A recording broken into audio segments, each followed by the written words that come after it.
The December air bit at Harry Potter's face with the particular cruelty reserved for the truly miserable, but he barely felt it.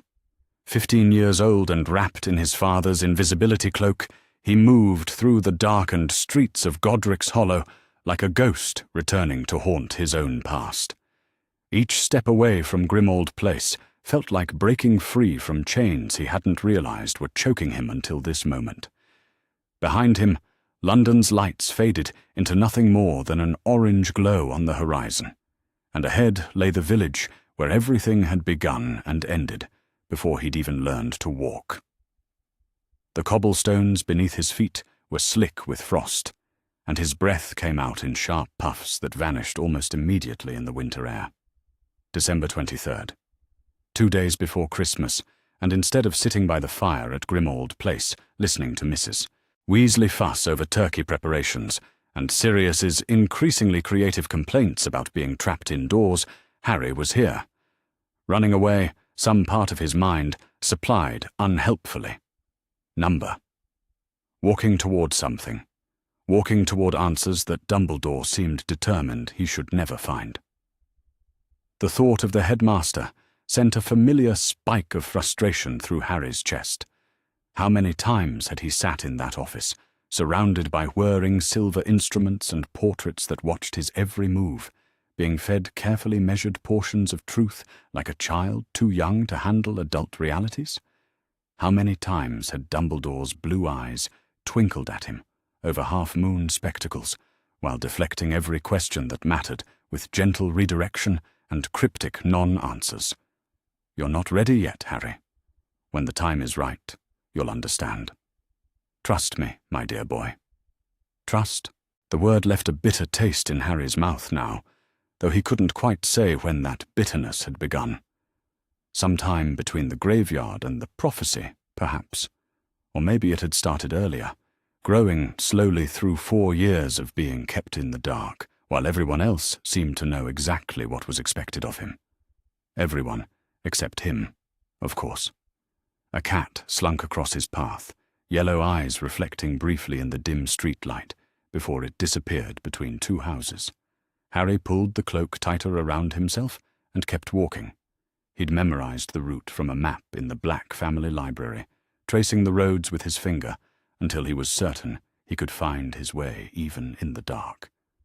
Especially in the dark, the last thing he needed was some well-meaning resident of Godric's Hollow recognizing him and sending an owl to Dumbledore before he'd had a chance to see what he'd come here to see. The village was exactly as he'd imagined it, from the few descriptions he'd managed to gather over the years. Small, quiet, the kind of place where everyone knew everyone else's business and strangers were noted and discussed over tea the next morning.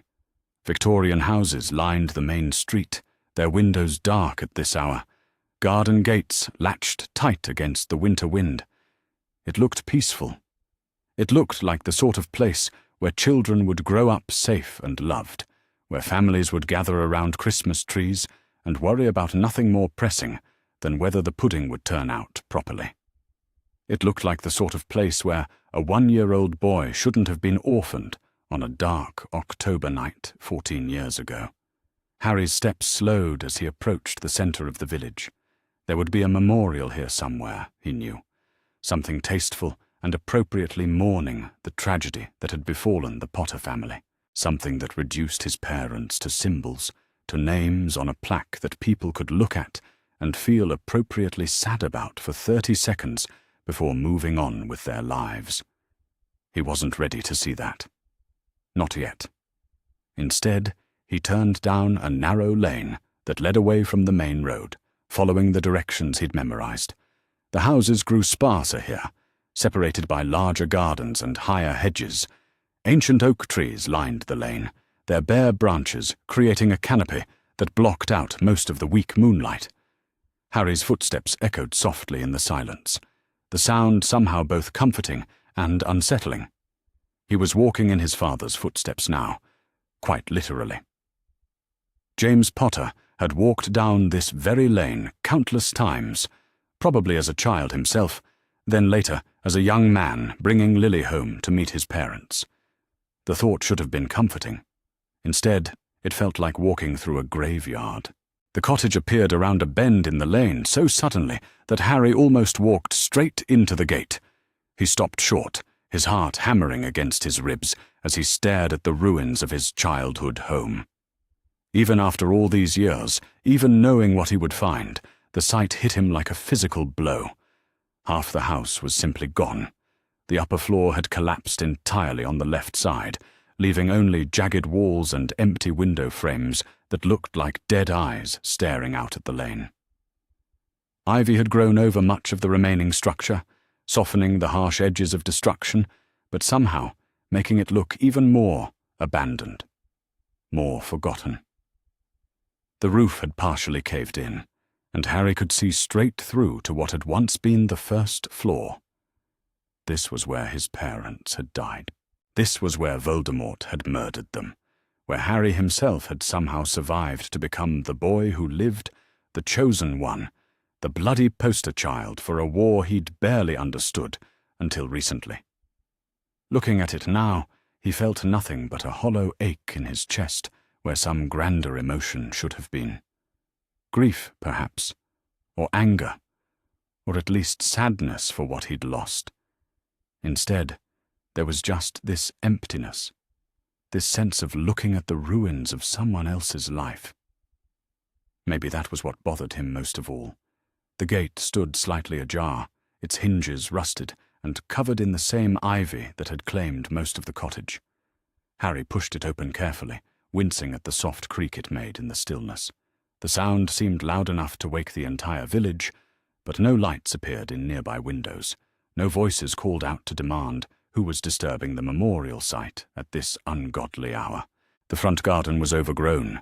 What had once probably been neat flower beds, now claimed by weeds and wild grass. A stone path led to the front door, or what remained of it. The door itself hung at an odd angle, barely attached to its frame. Beyond it, Harry could see nothing but shadows and rubble. He stood there for several minutes, just breathing.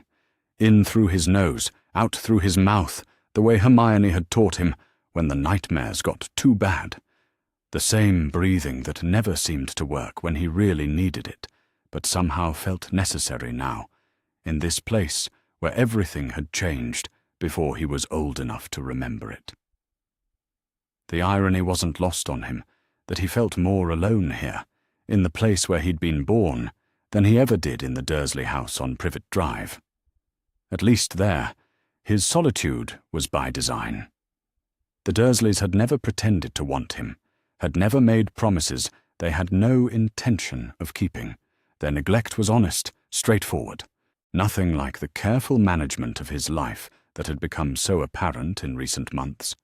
Harry pulled off the invisibility cloak and folded it carefully, tucking it into his jacket pocket.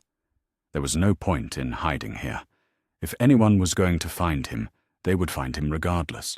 And somehow the idea of exploring his parents' house while invisible felt wrong. Disrespectful, maybe. Or perhaps just cowardly. The front door gave way with surprisingly little resistance, probably more from structural damage than any deliberate opening on Harry's part. He stepped inside cautiously, pulling his wand and whispering, "Lumos."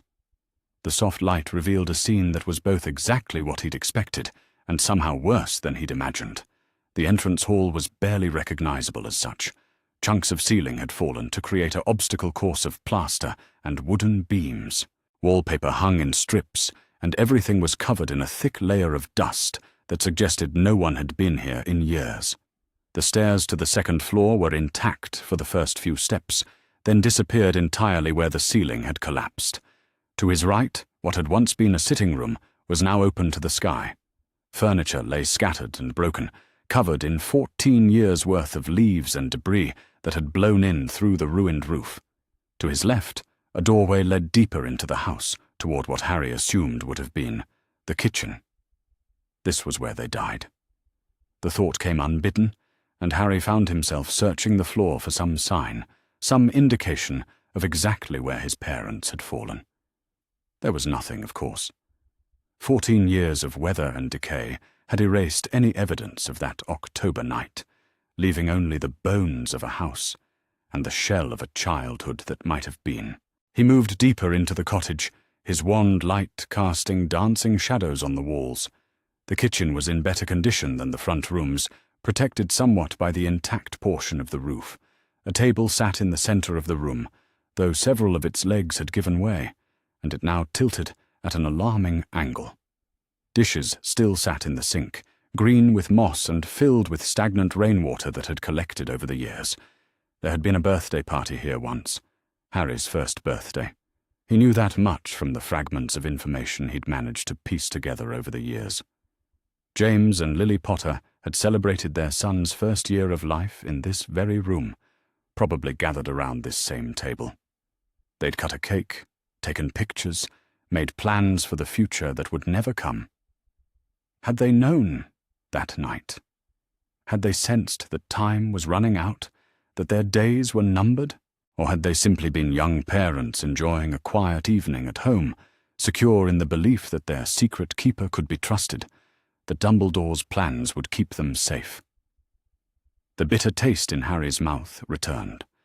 Dumbledore's plans. How had those worked out for everyone involved? A sound from outside made Harry freeze, wand raised and every muscle tense. Footsteps on gravel, slow and deliberate. Someone was approaching the cottage, and at this hour it couldn't be a casual visitor or someone out for a late-night stroll. Harry weighed his options quickly. Hide and hope they passed by.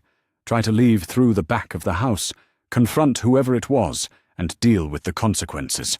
The footsteps stopped just outside the front door. Harry held his breath, listening to the silence that followed. Whoever was out there was being deliberately quiet now, which suggested they knew someone was inside. His grip tightened on his wand, and he began to move carefully toward the kitchen window, hoping to get a look at his unexpected visitor without being seen. He never made it that far.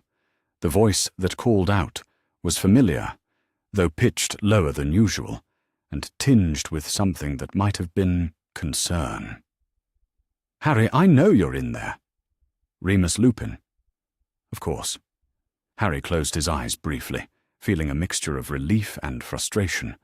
Relief that it wasn't Dumbledore or some ministry official come to drag him back to London. Frustration that his solitary pilgrimage had been discovered so quickly. "Professor Lupin," Harry called back, not moving from where he stood in the kitchen doorway. "Bit late for a stroll through the village, isn't it?" "I could ask you the same question." Lupin stepped through the ruined front door, moving carefully around the debris. In the wand light, he looked older than Harry remembered, though that might have been the shadows casting deep lines around his eyes and mouth. "Though I suspect I already know why you're here." "Do you?" Harry's voice came out sharper than he'd intended. "Because I'm not entirely certain I know myself." Lupin paused in his careful navigation of the rubble-strewn entrance hall and looked at Harry with an expression that was difficult to read. "You're looking for answers, the same way your father used to when he was frustrated with authority figures who wouldn't tell him what he wanted to know." The comparison hit harder than Harry had expected. He'd heard people say he looked like James Potter, had seen the resemblance himself in old photographs, but no one had ever suggested he acted like his father. The idea was both thrilling and terrifying in equal measure. And did he find them? The answers he was looking for? Something flickered across Lupin's face, gone too quickly to identify. Sometimes, though I'm not sure he always liked what he discovered. There was weight behind those words, an implication that Harry couldn't quite grasp but knew was important. He studied Lupin's face in the dim wand light, searching for clues to whatever the older wizard wasn't saying. "Professor," Harry said carefully, "what do you know about my parents' last few months? Before they died, I mean. What they were thinking, what they were afraid of." "Harry," Lupin's voice held a warning note. "There are some conversations that should happen in places with fewer ears and more warmth. This cottage has been many things, but it's never been safe from observation." "Then why are you here? If it's not safe, why follow me?" "Because Sirius is pacing a trench in the drawing-room carpet, and Molly is beside herself with worry, and because I remember what it was like to be young and angry and convinced that the adults in my life were keeping secrets that could change everything." The accuracy of that description was uncomfortable. Harry shifted his weight, feeling suddenly exposed despite the shadows and ruins that surrounded them. Were they? Keeping secrets that could change everything? Lupin was quiet for so long that Harry began to think he wouldn't answer at all. When he finally spoke, his voice was carefully neutral in a way that suggested considerable effort. "We all kept secrets during the war, Harry. Some because we had to. Some because we thought we were protecting people we cared about. And some because we were afraid of what would happen if certain truths came to light." "That's not an answer." "No," Lupin agreed. "It's not." They stood there in the ruined kitchen, surrounded by the detritus of Harry's lost childhood, while something unspoken stretched between them. Harry could feel the weight of questions he didn't know how to ask, and answers that Lupin clearly wasn't prepared to give. Not here, not now, not without careful consideration of the consequences. But there was something in the older wizard's eyes, some flicker of uncertainty or guilt that suggested Harry's instincts weren't entirely wrong. There were secrets. There were things he hadn't been told, things that mattered, things that might change how he understood not just his parents' death, but everything that had come after. "I should get you back to London," Lupin said finally, "before Sirius does something dramatically foolish like calling out the entire Order to search for you." "In a minute." Harry turned away from the kitchen doorway and began examining the room more carefully. "I just want to look around a bit more. I've never been here before, never seen where they lived. Harry, just a few more minutes, please." Lupin seemed to be weighing something internally. Harry could almost see the struggle on his face, the competing impulses of keeping Harry safe versus understanding his need to connect with this place, with the parents he'd never really known. 10 minutes, Lupin said eventually. "Then we go back. No arguments." "Agreed." Harry began his exploration in earnest then, running his hands along what remained of the kitchen counters, opening cabinets that still hung intact. Most were empty, but a few still held traces of his parents' lives, a set of mismatched coffee mugs, a handful of recipe cards written in what must have been Lily's careful handwriting, a small wooden spoon rest-shaped like a snitch. Each discovery felt both precious and heartbreaking. These were the mundane details of their lives, the everyday objects that had surrounded them in their final months. Looking at them, Harry could almost imagine his parents moving through their morning routine, Lily making tea, while James probably complained about having to stay inside, both of them trying to maintain some semblance of normalcy, while the war raged outside their hidden sanctuary. It was while examining a small ceramic bowl filled with what might once have been potpourri that Harry's fingers brushed against something unexpected. A slight depression in the wooden counter, perfectly round and about the size of a galleon. He might have missed it entirely if his fingertip hadn't caught the edge. "Professor Lupin," he called softly. "Come look at this." Lupin approached and bent down to examine the spot Harry was indicating. His expression grew thoughtful as he traced the outline with his own finger. "Bloodward anchoring point," he said after a moment. "Your mother would have used this to key the protective spells on the house to your family's magical signature. Is that significant? Probably not. Most families use similar setups for their home protections." But something in Lupin's voice suggested he wasn't entirely convinced of his own words. Harry pressed his thumb to the center of the depression, not really expecting anything to happen. The world exploded into gold. Magic surged through him like a lightning strike, but instead of pain, there was warmth, recognition, a sense of coming home that was so powerful it nearly brought him to his knees. Images flashed behind his closed eyelids. His mother's face, younger than he'd ever seen her, laughing as she showed his father how to properly layer the protective enchantments. James rolling his eyes but paying careful attention anyway, his hands covering hers as they guided the magic into the ancient wood. And then, as suddenly as it had begun, the sensation faded, leaving Harry gasping and blinking in the wand light. "Harry!" Lupin's hands were on his shoulders, steadying him. "What happened? What did you see?" "I saw them," Harry managed. "My parents. They were here. They were—" He trailed off, not sure how to describe what he'd experienced. "The blood ward. It recognized me." Lupin's expression was unreadable. Blood wards don't usually remain active after the death of those who cast them. But this one did. Yes, this one did. There was something in the way he said it that made Harry look at him sharply. "You knew this would happen? You knew there was something here that would respond to me?" "I suspected there might be," Lupin admitted reluctantly. "Your parents were thorough in their preparations. More thorough than most people realized." "What does that mean?" Instead of answering directly, Lupin moved to the spot where Harry had been standing and pressed his own hand to the depression. Nothing happened. He tried again, focusing intently, but the wood remained just wood. "It's keyed specifically to Potter blood," he murmured, more to himself than to Harry. "Which means—" He looked up at Harry with an expression that was equal parts excitement and apprehension. "Harry, I think your parents may have left you something they wanted to make sure only you could find." The implications of that statement hung in the air between them like a challenge. Harry felt his heart rate accelerate as possibilities began cascading through his mind. A message, information about Voldemort, details about the night they died, answers to questions he'd been asking for years, or perhaps something else, entirely. Something that would explain why he'd felt so compelled to come here tonight, why every instinct he possessed had been screaming at him that there were truths he needed to discover. "How do I find it?" he asked. Lupin hesitated.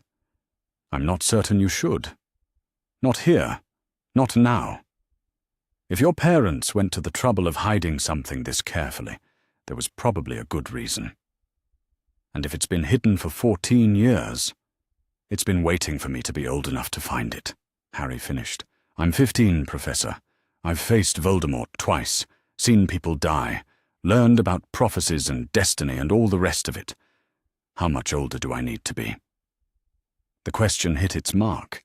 Harry could see the moment when Lupin's protective instincts warred with his understanding of what Harry had already endured, what he was likely to face in the future, regardless of whether he found whatever his parents had hidden. "The blood ward should lead you to it," Lupin said finally. "If you maintain contact with the anchor point and focus on your connection to this place, to your family, it should guide you to whatever they left behind." Harry nodded and placed his hand back on the depression in the counter. This time, he was prepared for the surge of magic, ready to let it flow through him without resistance. The warmth spread up his arm and through his chest, and he felt an unmistakable pull toward the back of the house. "This way," he said, following the sensation toward what had once been a door to the garden. The door itself was long gone, leaving only an empty frame that opened onto the cottage's back garden. Here, the destruction was less visible. While the house had been shattered by magic and time, the garden had simply been reclaimed by nature. What had once been neat borders and carefully tended beds were now wild tangles of overgrown roses and ivy. But there was something beautiful about it, something that spoke of life persisting despite tragedy.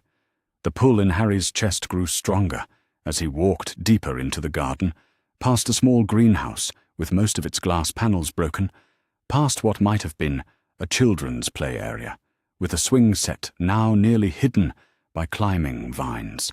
Near the back corner of the property, where the garden met a low stone wall that separated it from the fields beyond, the sensation reached its peak. "Here," Harry said, stopping beside what appeared to be a small garden shed. Like everything else, it had seen better days, but the structure was still intact, the door hanging closed on rusted hinges. Lupin joined him, wand raised and expression cautious. "Are you certain?" "The magic is strongest right here." Harry reached for the door handle, then paused. "Professor, what if it's dangerous? What if they left something that could hurt me?" "Your parents would never have created anything designed to harm you, Harry. Whatever's in there, it was meant for you to find when you were ready." With that reassurance, Harry pulled open the shed door. The interior was mostly empty, just a few old gardening tools and terracotta pots stacked against one wall. But in the far corner, partially hidden behind a pile of old burlap sacks, something glinted in his wand light. Harry picked his way carefully across the shed floor and moved the sacks aside. Underneath was a small wooden box, about the size of a shoebox, with brass hinges and a simple latch. It looked unremarkable, the sort of thing that might have held seed packets or garden twine. But the moment Harry's fingers made contact with the wood, he knew this was what he'd been meant to find. The magic in it sang in harmony with his own, a resonance so perfect it was like hearing his name called by a familiar voice. He lifted the box carefully and carried it back to where Lupin was waiting. "Can you open it?" Lupin asked. Harry tried the latch. It moved freely, no lock or magical seal to prevent him from lifting the lid. Inside, nestled in what looked like velvet lining, were several items: a small leather journal, a silver pendant on a thin chain, a rolled piece of parchment tied with red ribbon, and lying on top of everything else, like it had been placed there just moments before, an envelope addressed in familiar handwriting, "For Harry James Potter, when he is old enough to understand." Harry's hands were shaking as he picked up the envelope. The parchment felt substantial, expensive, and the ink had remained perfectly clear despite 14 years in a garden shed. Magic, obviously. His parents had ensured their message would wait for him, unchanged by time or weather. "It's from them," he whispered, though that much was obvious. "They left me a letter." Lupin was very quiet beside him. When Harry glanced up, the older wizard's expression was complex, filled with emotions Harry couldn't begin to interpret. "Perhaps," Lupin said carefully, "we should take everything back to Grimmauld Place before you read it. Some conversations are better had surrounded by friends and family." "No." The word came out more sharply than Harry had intended. "I need to read this now, here. They meant for me to find it when I was ready, and I'm ready now." He broke the wax seal on the envelope before Lupin could object further. Inside were several sheets of parchment, covered in his father's handwriting, with occasional additions in what must have been his mother's hand. The date at the top made Harry's breath catch. October 29th, 1981.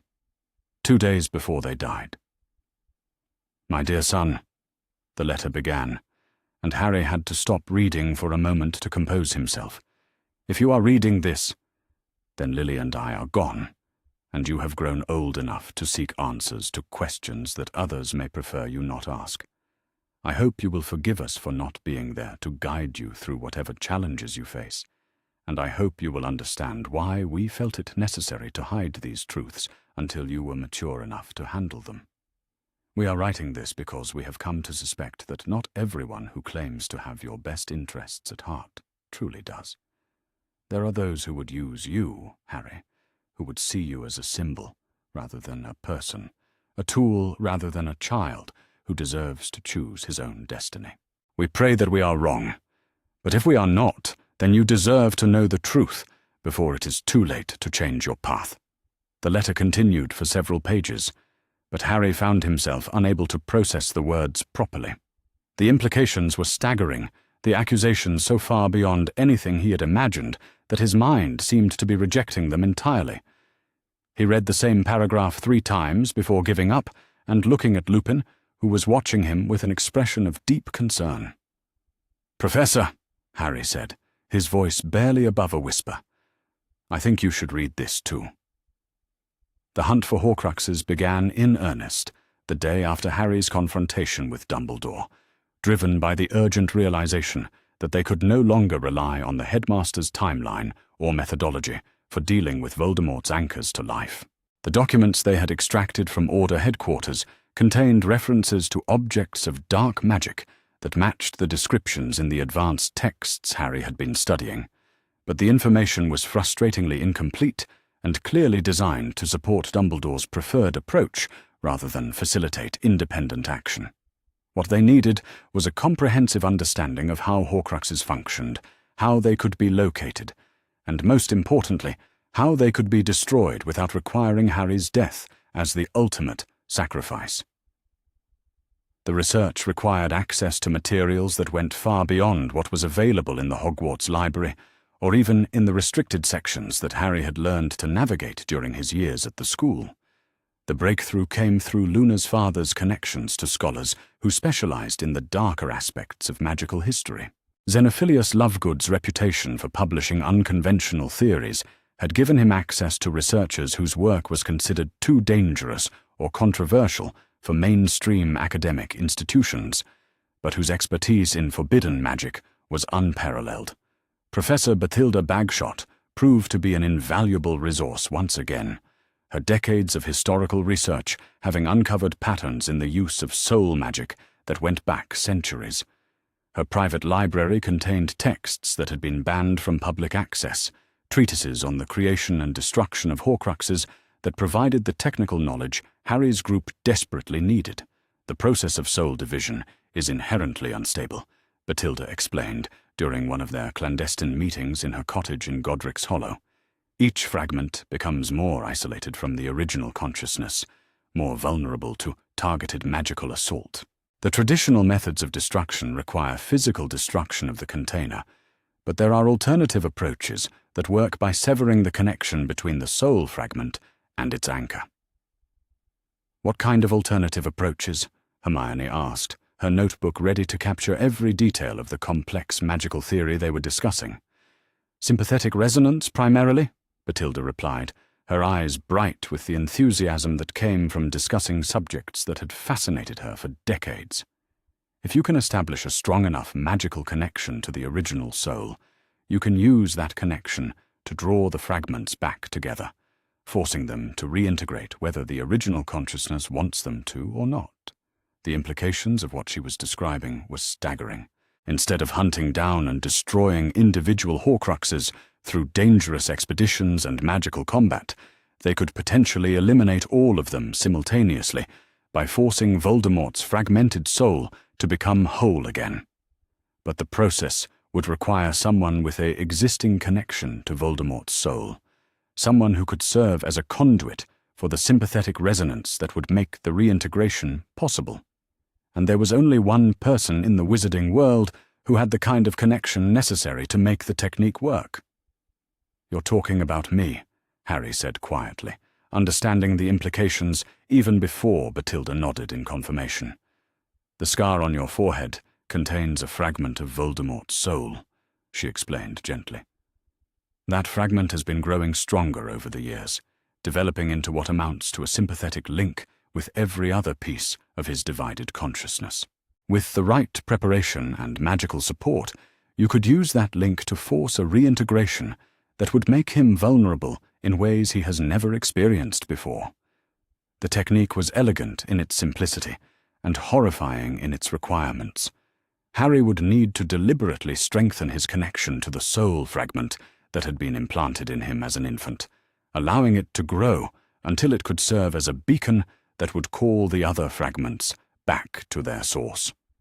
The process would be intensely painful and potentially dangerous, requiring him to maintain his own identity and consciousness while serving as a conduit for magical forces that could easily overwhelm or destroy him. But it would also allow him to eliminate all of Voldemort's Horcruxes without the need for individual hunting expeditions, without putting his friends at risk in dangerous recovery missions, and without accepting the traditional assumption that defeating the Dark Lord required Harry's death as a necessary sacrifice. "There are risks," Bathilda warned, as Harry contemplated the implications of what she was proposing. "The process of strengthening your connection to the soul fragment will make you more vulnerable to Voldemort's influence.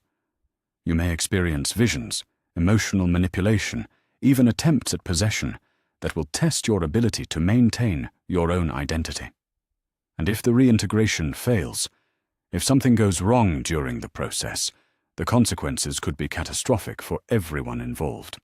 What kind of consequences? Ron asked, his protective instincts clearly triggered by the discussion of risks to his best friend. Complete soul destruction, most likely, Bathilda replied matter-of-factly. The magical forces involved in forced soul reintegration are among the most powerful and dangerous in existence. If Harry loses control during the process, if he's unable to maintain the separation between his own consciousness and the fragment he's carrying, both souls could be destroyed completely. The risk was sobering, but it was also acceptable in a way that Dumbledore's planned sacrifice had never been. This was Harry's choice, made with full knowledge of the dangers and potential consequences. It was a risk he was taking to save the people he cared about and to eliminate a threat to the wizarding world. But it was also a strategy that offered genuine hope for survival and success, rather than martyrdom and symbolic victory. The first step in the process was identifying the locations of the remaining Horcruxes, information that proved surprisingly accessible once they understood what they were looking for. The documents from Order headquarters contained enough clues to identify several potential locations, while the historical research Bathilda provided helped them understand the psychological patterns that would have influenced Voldemort's choices of hiding places. He would have chosen locations that were personally significant, places that represented important moments in his transformation from Tom Riddle to Lord Voldemort. But he would also have selected sites that were protected by powerful magic, defended in ways that would make recovery dangerous for anyone who attempted it. The locket was the easiest to identify, having been in Grimmauld Place all along, hidden among the Black family heirlooms that Sirius had never bothered to catalogue or examine carefully. Regulus Black's attempt to destroy it had failed, but his theft of the original from Voldemort's cave had inadvertently made it accessible to Harry's group. The cup proved to be hidden in the Lestrange vault at Gringotts, protected by layers of security that would normally have made recovery impossible. But Draco's knowledge of pure-blood financial networks and his family's connections to the Lestrange family provided information about vault access protocols that opened possibilities they had never considered. The diadem was at Hogwarts itself, hidden in the Room of Requirement among countless other objects that previous students had concealed over the centuries. Luna's unique ability to notice things that others overlooked made her invaluable in locating it among the accumulated detritus of decades. But the snake, Nagini, presented a more complex challenge. As a living Horcrux, she was constantly with Voldemort, protected by his personal magic and the wards around whatever location he was using as his primary base of operations. Attempting to capture or kill her would require a direct confrontation with the Dark Lord himself, exactly the kind of dangerous engagement they were hoping to avoid. The solution came from an unexpected source. Draco's contacts within the Death Eater network included individuals who were growing increasingly disillusioned with Voldemort's leadership and the costs of the war they were fighting. These potential defectors were willing to provide intelligence about Death Eater operations, including information about Nagini's location and the security measures that protected her. But more importantly, they were willing to consider active collaboration if Harry's group could offer them something more appealing than continued service to a master who saw them as expendable tools in his quest for power. The alliance that emerged from these negotiations was unlike anything the wizarding world had seen during the current conflict. Former Death Eaters working alongside Order members and independent resistance fighters, united not by shared ideology, but by common recognition that the existing power structures were serving no one's interests, except those of the people who controlled them. Severus Snape proved to be a crucial figure in these negotiations, his position as Dumbledore's most trusted spy having given him access to information about both sides of the conflict that made him invaluable as a strategic coordinator. But his willingness to cooperate came with conditions that reflected his own growing disillusionment with the role he had been assigned. "I've spent years playing whatever part Dumbledore required of me," Snape told Harry during one of their planning sessions. his voice carrying the bitterness of someone who had been used as a tool for so long that he had almost forgotten what it felt like to make his own choices. Pretending to hate you while secretly working to protect you, maintaining my cover among the Death Eaters while secretly serving the Order's interests. I'm tired of being a double agent in someone else's war. What do you want in return for your cooperation? Harry asked, recognizing that Snape's knowledge and connections would be essential for the success of their plan. The truth, Snape replied simply. An end to the manipulation and deception that has characterized this entire conflict, and the chance to choose my own allegiances based on what I believe is right rather than what serves someone else's political agenda. The alliance that emerged from these conversations was built on principles that were fundamentally different from those that had governed previous resistance movements. Instead of demanding loyalty to abstract ideals or charismatic leaders, it was based on mutual benefit and shared commitment to transparency.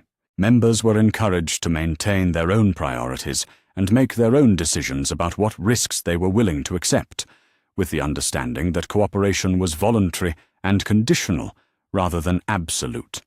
The practical challenges of coordinating action among such a diverse group proved to be significant, but not insurmountable. Hermione's organizational skills were invaluable in developing communication protocols that allowed secure coordination without requiring centralized command structures.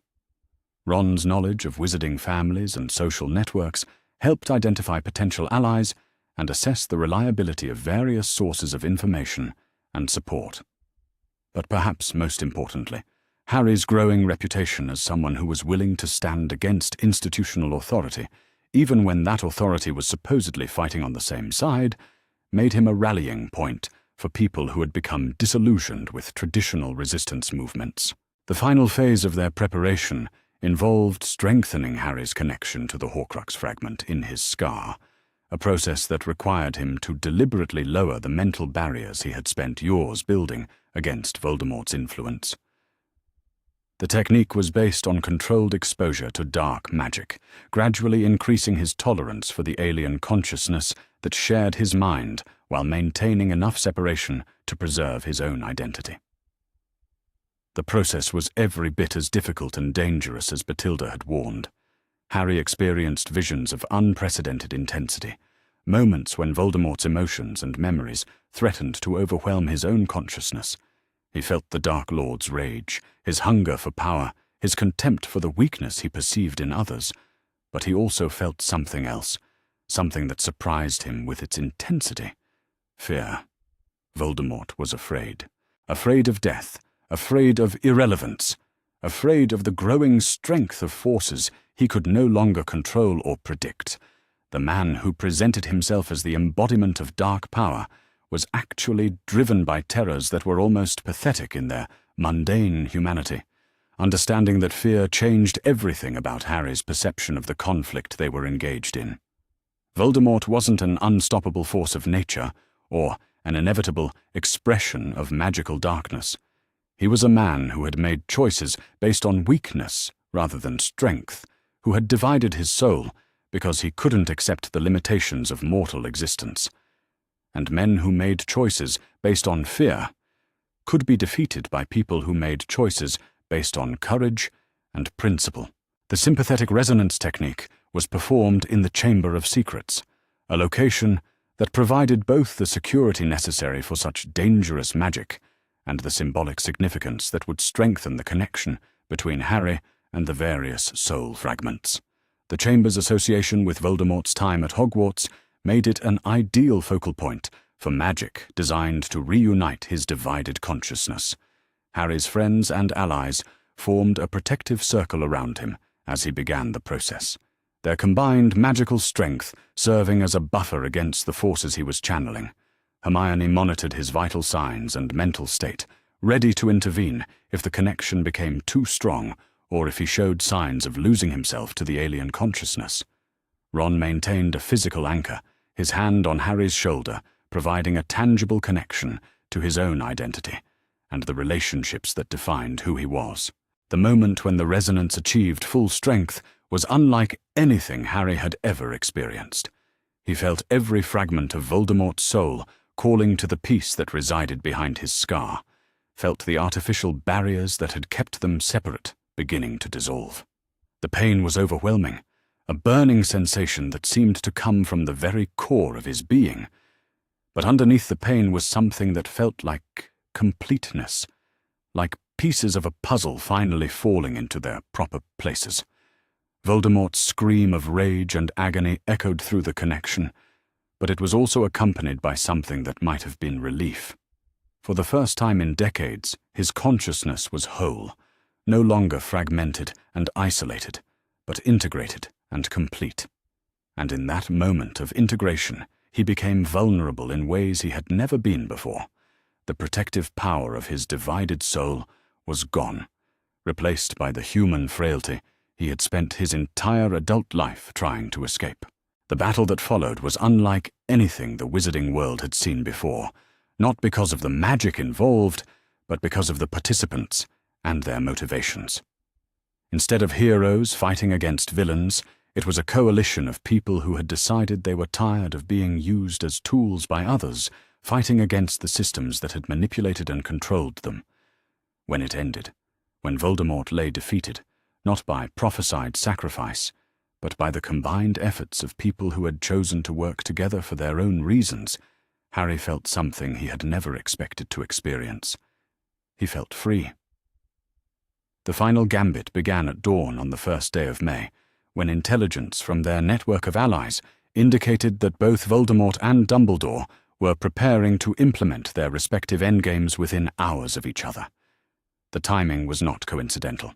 Both men had recognized that the careful balance of power that had sustained their managed conflict for so long was finally collapsing, and each was determined to seize control of events before his opponent could achieve a decisive advantage.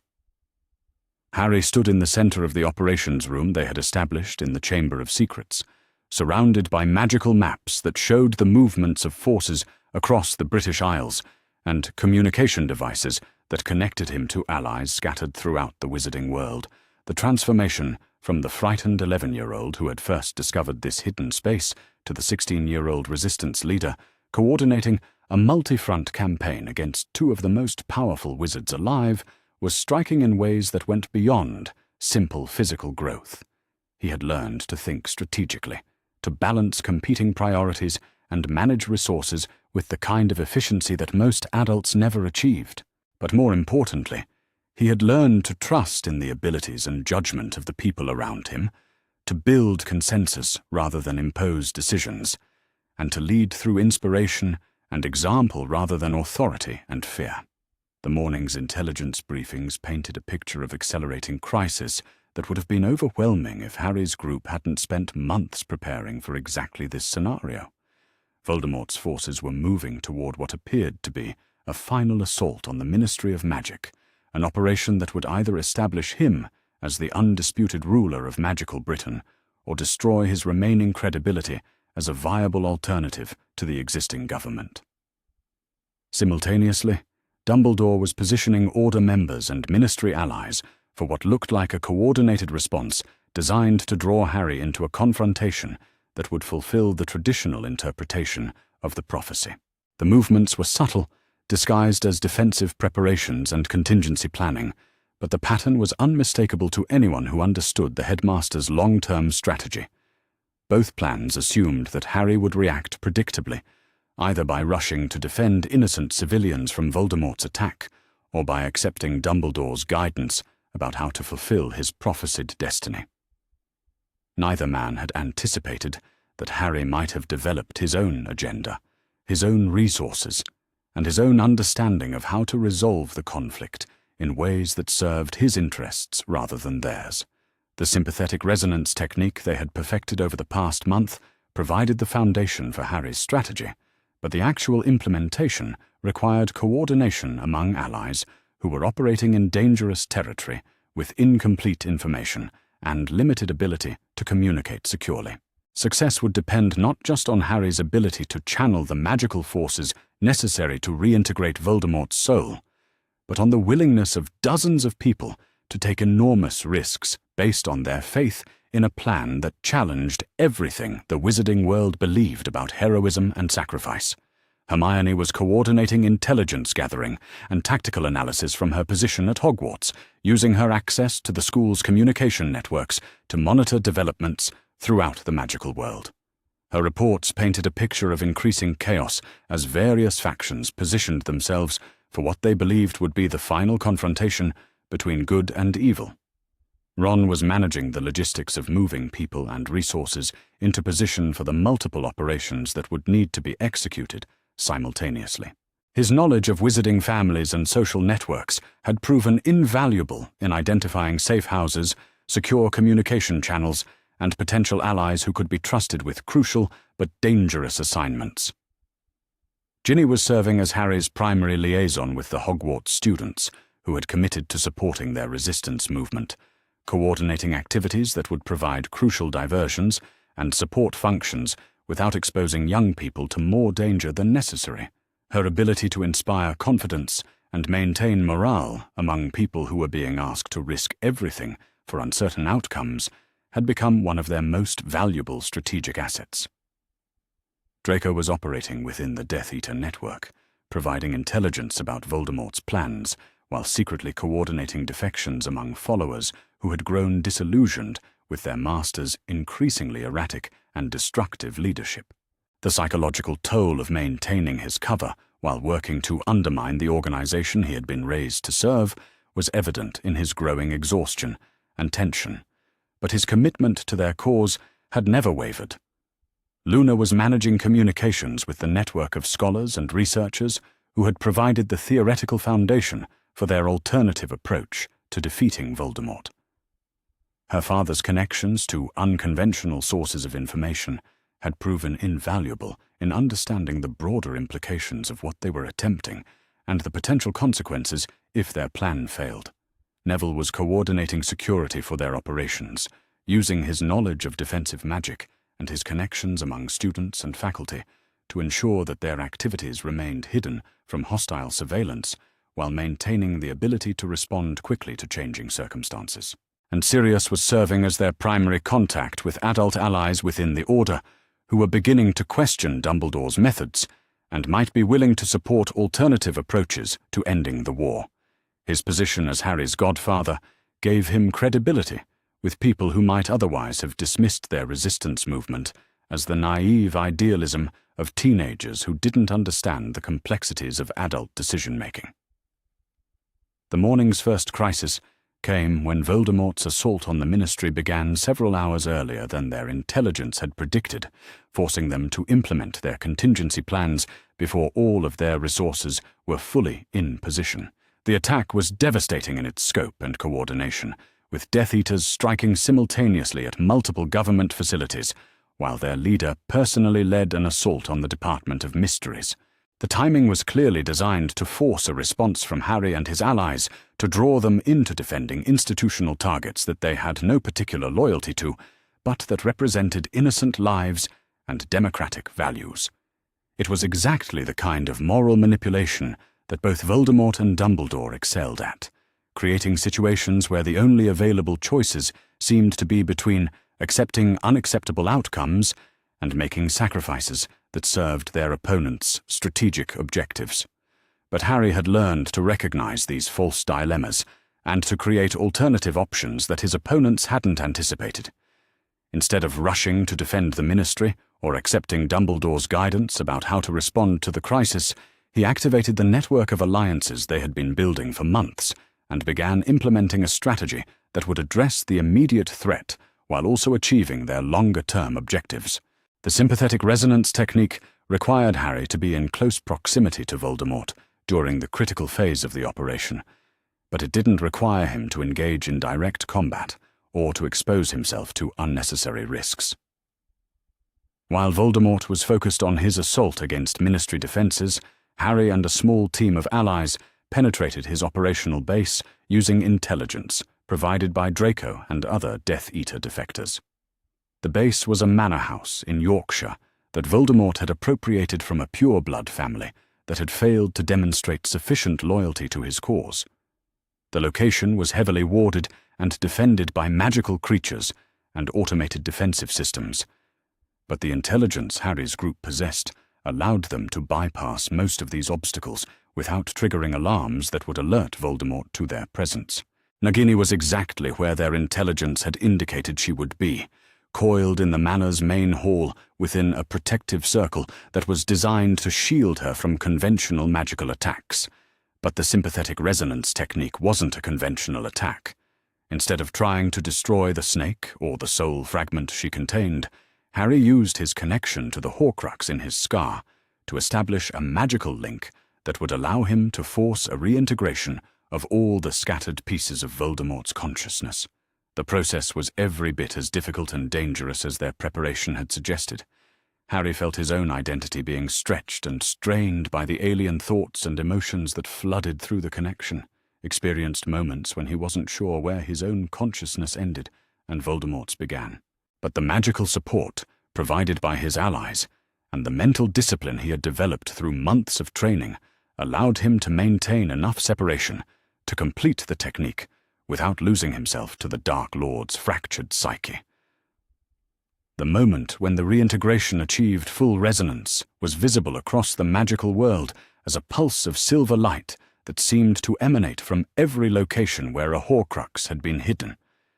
Harry felt each soul fragment being drawn back to its source, felt the barriers that Voldemort had constructed to protect himself from death and vulnerability, dissolving like smoke in a strong wind.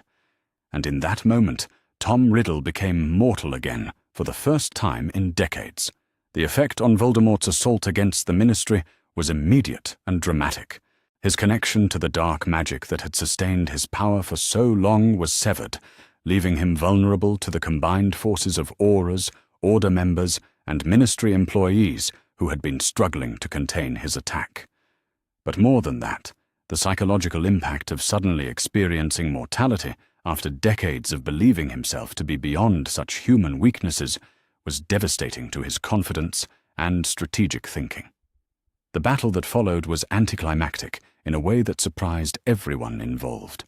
Voldemort, stripped of his Horcruxes and the protection they had provided, was still a formidable wizard with decades of combat experience and extensive knowledge of dark magic. But he was also afraid in ways he had forgotten how to handle, uncertain and reactive instead of confident and controlling. The coalition that had formed around Harry's leadership proved more than capable of containing and ultimately defeating someone who was no longer protected by the magical anchors that had made him seem invincible. The victory was achieved through coordination and mutual support rather than individual heroics, with dozens of people contributing their skills and resources to a shared objective, rather than depending on a single chosen hero to bear the burden of saving everyone else.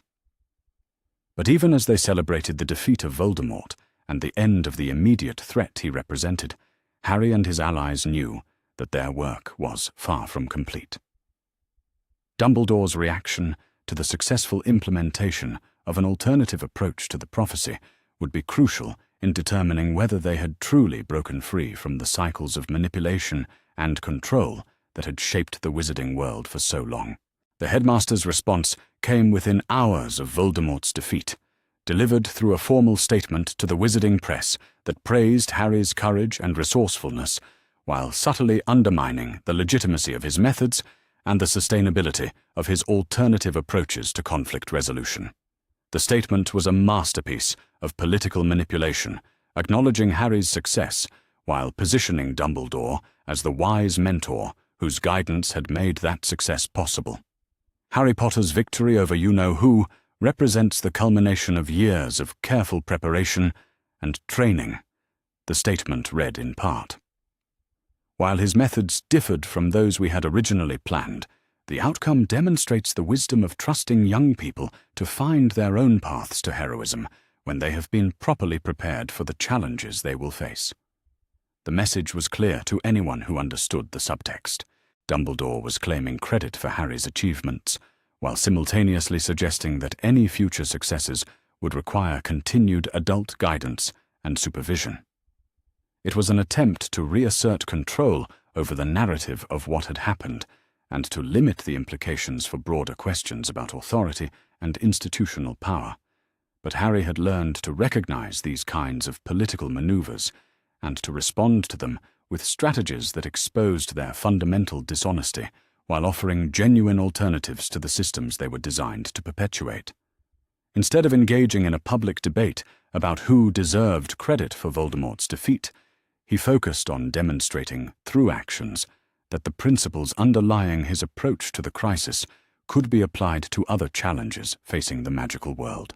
The network of alliances that had proven so effective in coordinating the campaign against Voldemort was transformed into a broader coalition focused on promoting transparency, accountability, and democratic participation in magical governance. Instead of trying to replace existing institutions with new hierarchies based on their own authority, Harry's group worked to create systems that would prevent future concentrations of unchecked power while addressing the legitimate needs that those institutions had been established to serve. The process was slow and often frustrating, requiring the kind of patient coalition building and consensus-seeking that was much less dramatic than the magical battles and heroic gestures that dominated traditional narratives about conflict resolution, but it was also more sustainable and more inclusive than approaches that depended on the exceptional abilities of individual heroes or the benevolent wisdom of enlightened leaders. Dumbledore's attempts to regain control over events became increasingly desperate and obvious as it became clear that Harry's alternative approach was gaining support among people who had previously accepted traditional authority without question. The headmaster's public statements grew more critical of what he termed the dangerous tendency of young people to reject the guidance of their elders, while his private actions became more directly coercive in ways that exposed the authoritarian foundations of his supposedly benevolent leadership. The final confrontation between Harry and Dumbledore took place not in some dramatic magical duel, but in a series of political and legal challenges that exposed the systematic nature of the manipulation that had characterized the headmaster's approach to power for decades. The evidence that Harry's group had gathered during their investigation provided the foundation for formal complaints to the Wizengamot and the International Confederation of Wizards about violations of educational ethics, abuse of authority, and the systematic violation of individual rights in service of abstract political goals. The proceedings were complex and often tedious, requiring detailed testimony about events that many people would have preferred to forget or ignore. But they also provided a forum for questions that had never been asked publicly about the methods used by people who claimed to be fighting for justice and the greater good. Dumbledore's responses to these challenges revealed the extent to which his worldview was built on assumptions about his own superiority and the natural right of people like himself to make decisions for others. When forced to explain and justify his actions in forums where his reputation and personal charisma carried less weight than evidence and logical argument, the fundamental paternalism and authoritarianism that underlay his approach to leadership became impossible to disguise or deny. The outcome was not a dramatic fall from grace or a sudden revelation that shocked the wizarding world. Instead, it was a gradual recognition that the systems of power and authority that had shaped magical society for centuries were no longer serving the needs of the people they claimed to protect, and that alternatives based on cooperation and mutual respect were both possible and preferable. Harry's role in this transformation was important, but not central in the ways that traditional heroic narratives might have suggested. Instead of becoming a new kind of leader or authority figure, he served as a catalyst for changes that ultimately depended on the willingness of many people to question assumptions they had never thought to challenge and to take responsibility for creating the kind of society they wanted to live in. The war against Voldemort had ended, not with a prophesied sacrifice or a moment of individual heroism, but with the demonstration that ordinary people working together could accomplish things that seemed impossible when approached through traditional methods. And the broader transformation of magical society that followed was built on the same foundation of cooperation and mutual support that had made that victory possible. As Harry looked back on the events that had brought him from a frightened child hiding from his destiny to a young man who had helped create new possibilities for everyone around him, he felt not the burden of exceptional responsibility or the isolation of unique power, but the satisfaction that came from being part of something larger than himself that was genuinely making the world better for the people who lived in it. And that, he realized, was what victory actually looked like, when it wasn't defined by the people who had been using conflict as a tool for maintaining their own power and influence. The morning light streaming through the windows of the newly renovated Ministry of Magic felt different from anything Harry had experienced during his previous visits to the seat of magical government. Gone were the oppressive atmosphere of bureaucratic intimidation and the subtle reminders of hierarchical power that had characterized the building during his earlier encounters with institutional authority. In their place was something that felt genuinely welcoming, a sense that this was a space designed to serve the people who used it, rather than to reinforce the superiority of the people who controlled it. The transformation had taken 18 months of careful planning and gradual implementation, a process that had required the kind of patient coalition building and consensus seeking that was far less dramatic than the magical battles and heroic gestures that had dominated the final confrontation with Voldemort, but it was also more sustainable and more meaningful than changes imposed from above by well-intentioned but ultimately paternalistic leaders who believed they knew what was best for everyone else. Harry stood in what had once been the minister's private office, now converted into a public meeting space where citizens could directly engage with the elected representatives who were responsible for managing the practical details of magical governance. The symbolism was deliberate and important, a visible reminder that power in the new system flowed from the people being served rather than from traditional sources of authority and influence. The confrontation with Dumbledore that had begun during the legal proceedings 18 months earlier was finally reaching its conclusion, though not in the dramatic fashion that either man might have originally anticipated.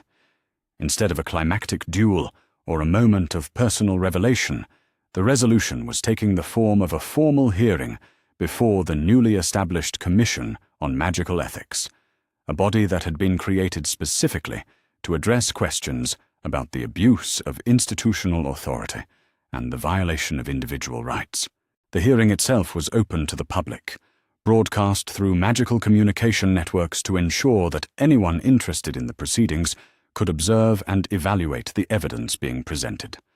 The transparency was both practical and symbolic, demonstrating the commitment to accountability that had become one of the fundamental principles of the reformed magical government. Dumbledore sat at the respondents' table with the kind of dignified composure that had characterized his public persona for decades. But Harry could see the subtle signs of strain that indicated the psychological toll of having his methods and motivations subjected to detailed public scrutiny.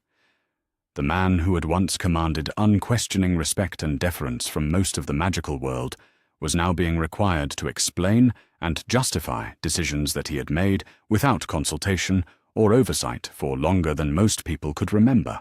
The charges against him were comprehensive and devastating in their scope. Systematic violation of educational ethics through the manipulation of student experiences for political purposes. Abuse of authority through the orchestration of dangerous situations designed to shape specific individuals according to predetermined psychological profiles. Violation of individual rights through the withholding of information and the restriction of choices that should have been available to the people whose lives were being managed. Each charge was supported by extensive documentation, much of it extracted from Dumbledore's own files and correspondence during the investigation that had preceded the formal proceedings. The evidence painted a picture of systematic manipulation that stretched back decades, affecting not just Harry but dozens of other students and adults whose lives had been shaped by decisions made without their knowledge or consent. Harry's testimony was scheduled for the morning session, and he had spent considerable time preparing for questions that would require him to articulate not just what had been done to him, but why those actions represented violations of principles that should govern the behavior of people in positions of trust and authority. The questioning began with basic factual matters, establishing the timeline of events and the specific decisions that had affected Harry's upbringing and education. But it quickly moved to more complex issues about consent, autonomy, and the right of individuals to make their own choices about the risks they were willing to accept and the sacrifices they were willing to make. "Mr. Potter," asked the lead commissioner, a witch whose background in magical law had given her extensive experience with questions about the balance between individual rights and collective needs, "can you describe for the Commission your understanding of the decision-making process that led to your placement with the Dursley family following the death of your parents?" Harry had rehearsed his response to this question many times, but speaking the words aloud in a formal setting still felt strange and somewhat surreal.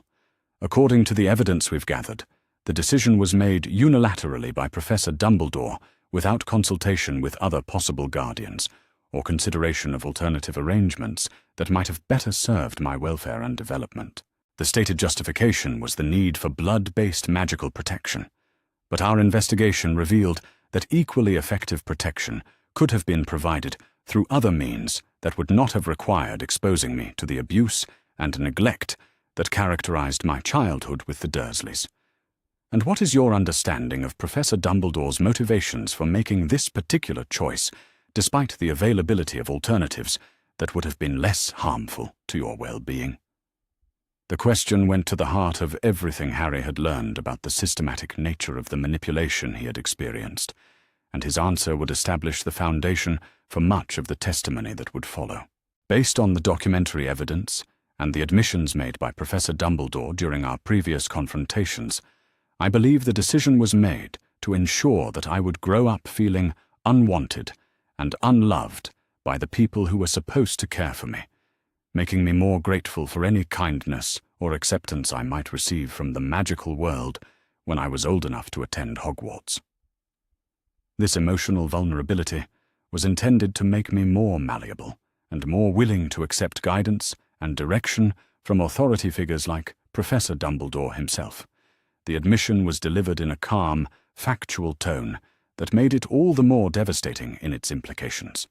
Harry was not speaking as an angry teenager, lashing out at authority figures who had disappointed him.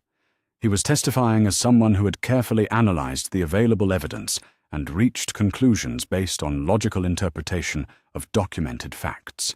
The questioning continued for several hours, covering every aspect of Harry's experiences, from his childhood with the Dursleys through his final confrontation with Voldemort. Each topic revealed additional layers of systematic manipulation, from the orchestration of his early adventures at Hogwarts to the management of his relationships with peers and adults who might have provided alternative sources of guidance and support. Dumbledore's response to this testimony was exactly what Harry had expected, a masterpiece of rhetorical deflection that acknowledged the facts while reframing them in terms that suggested they represented difficult but necessary decisions made under extraordinary circumstances for the greater good of magical society. "I understand Mr. Potter's feelings about the choices that were made regarding his upbringing and education," Dumbledore said, when given the opportunity to respond, his voice carrying the familiar tone of grandfatherly wisdom and regret. "With the benefit of hindsight, I can see how those decisions might seem harsh or manipulative when viewed from his perspective. But I would ask the Commission to consider the context in which those choices were made and the alternative outcomes that we were working to prevent."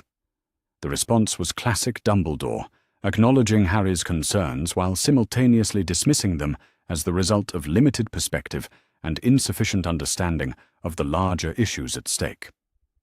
But it was also a tactical mistake, revealing the fundamental paternalism that had always characterized his approach to authority and decision-making. "Professor Dumbledore," the lead commissioner responded, her tone carrying the kind of professional neutrality that made clear she was not impressed by appeals to superior wisdom and experience. "The Commission is not questioning your good intentions or your sincere belief that your actions were justified by the circumstances you faced. What we are evaluating is whether those circumstances actually justified the systematic violation of Mr. Potter's rights to informed consent and autonomous decision-making, and whether the precedent established by your methods represents acceptable practice for people in positions of institutional authority. The distinction was crucial, shifting the focus from Dumbledore's motivations to the broader implications of his methods for magical society as a whole. The Commission was not trying to determine whether he was a good or bad person, but whether the principles he had applied in managing Harry's life were consistent with the values that should govern the exercise of power in democratic institutions.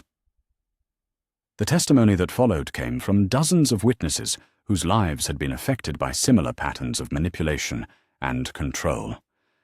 Students whose educational experiences had been shaped by undisclosed psychological assessments and predetermined developmental goals. Adults whose careers and relationships had been managed through selective information sharing and orchestrated circumstances designed to produce specific outcomes. The cumulative effect was overwhelming, painting a picture of systematic manipulation that went far beyond anything that could be justified by the emergency circumstances of wartime or the exceptional nature of Harry's situation. This was not crisis management or the necessary exercise of authority in dangerous circumstances. This was social engineering on a massive scale, conducted by someone who believed his vision of the greater good was more important than the rights and autonomy of the individuals whose lives he was controlling. Hermione's testimony was particularly effective in establishing the intellectual framework for understanding why Dumbledore's methods represented violations of fundamental ethical principles. Her background in research and analysis allowed her to present complex philosophical and legal concepts in terms that were accessible to commissioners and observers who might not have extensive training in academic theory. The principle of informed consent, she explained to the Commission, requires that people be given complete and accurate information about decisions that will affect their lives, along with genuine opportunities to accept or reject the proposed courses of action. Professor Dumbledore's systematic withholding of information and his orchestration of circumstances designed to limit Harry's options represent clear violations of this principle, regardless of his intentions or the outcomes that were eventually achieved. Ron's testimony focused on the broader social and political implications of accepting Dumbledore's methods as legitimate exercises of authority. His perspective as someone who had grown up in a family that revered the headmaster provided unique insights into how institutional manipulation could be sustained through the willing cooperation of people who never realized they were participating in systematic violations of individual rights. My family believed they were supporting someone who represented everything good and noble about the fight against darkness, Ron told the Commission, his voice carrying a mixture of sadness and anger as he described his own process of disillusionment. They never questioned his methods because they trusted his judgment completely, and that trust was used to ensure their compliance with decisions that they would never have supported if they had understood what was actually being done in their names.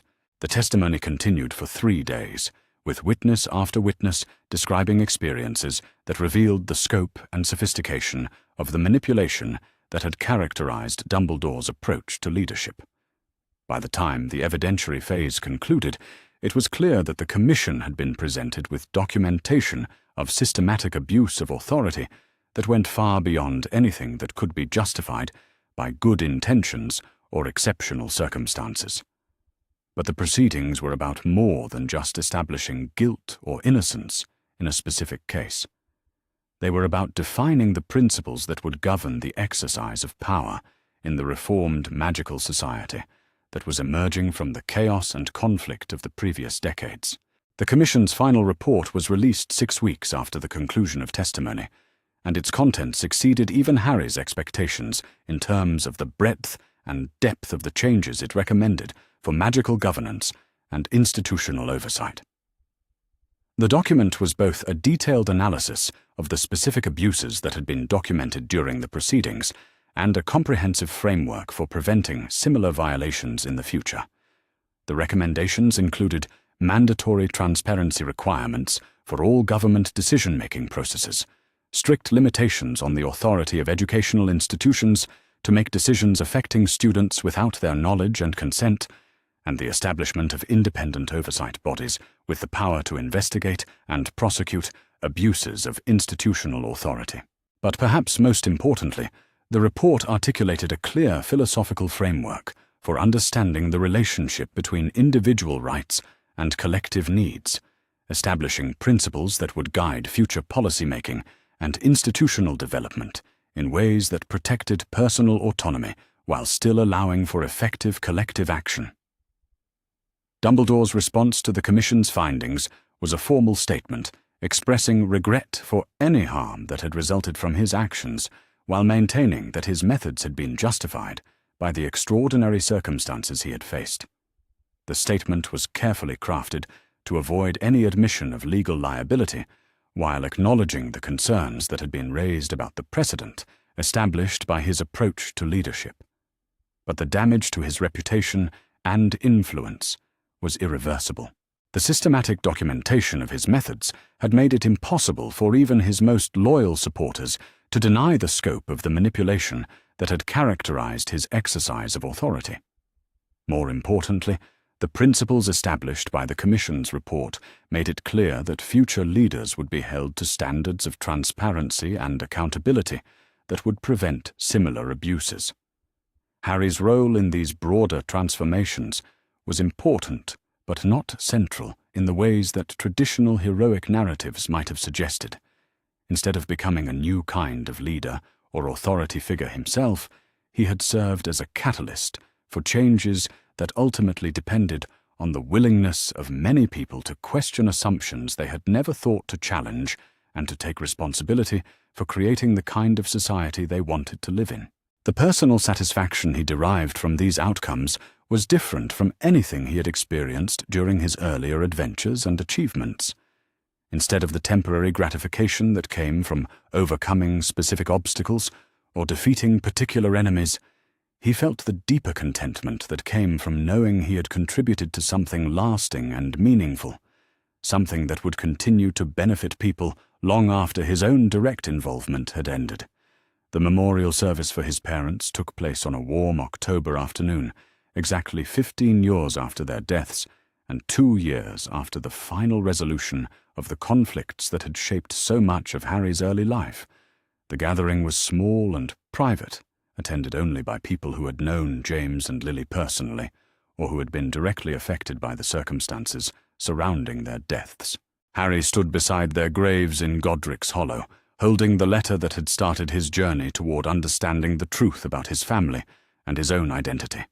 The words his father had written during those final desperate days had proven prophetic in ways that went far beyond their specific warnings about Dumbledore's manipulations.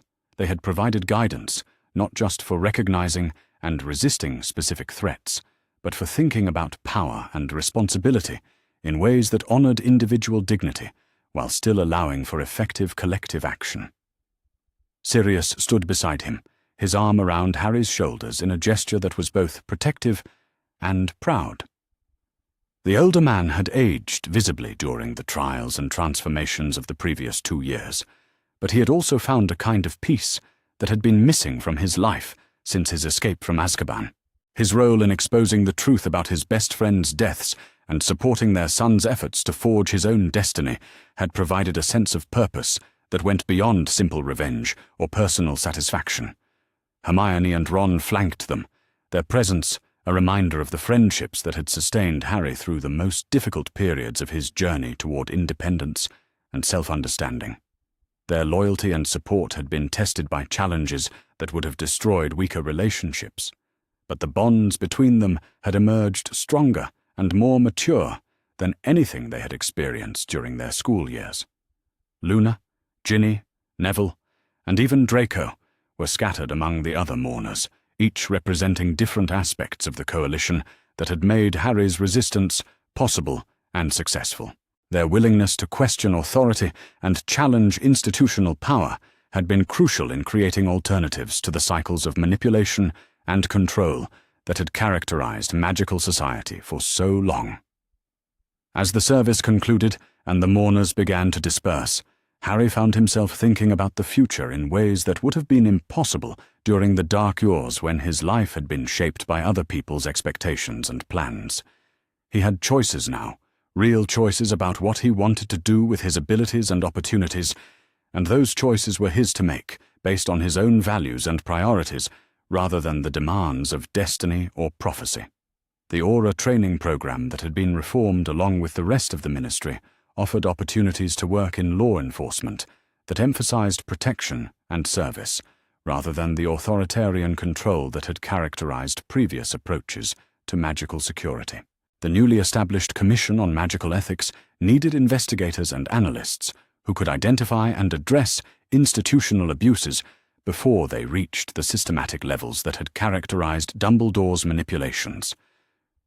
The educational reform movement that had emerged from the broader transformation of magical society needed teachers and administrators who understood the importance of respecting student autonomy while still providing the guidance and support that young people needed to develop their abilities and understanding. But perhaps most appealing of all were the opportunities to continue working with the network of allies and organizations that had proven so effective in creating alternatives to traditional power structures.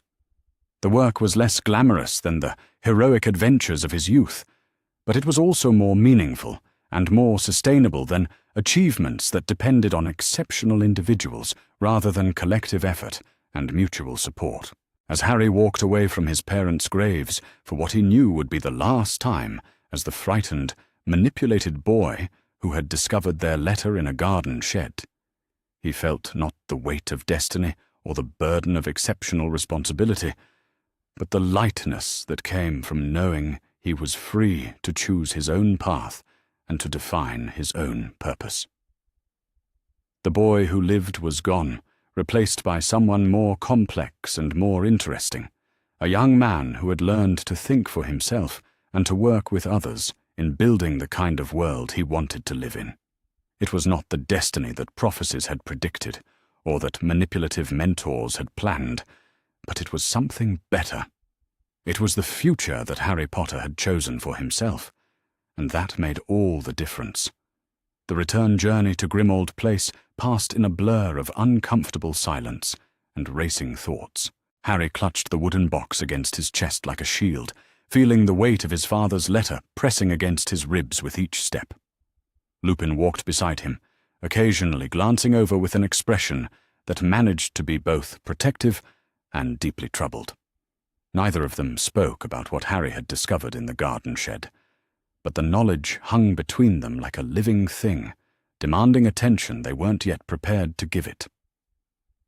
By the time they reached the front door of number 12, Harry's hands were numb from cold, and his mind was spinning with fragments of his father's accusations.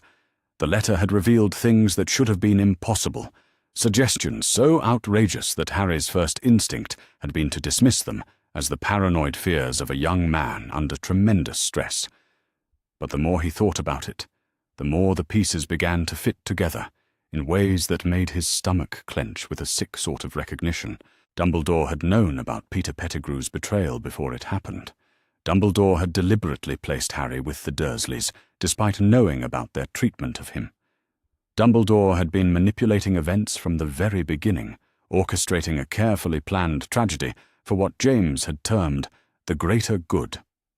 The greater good.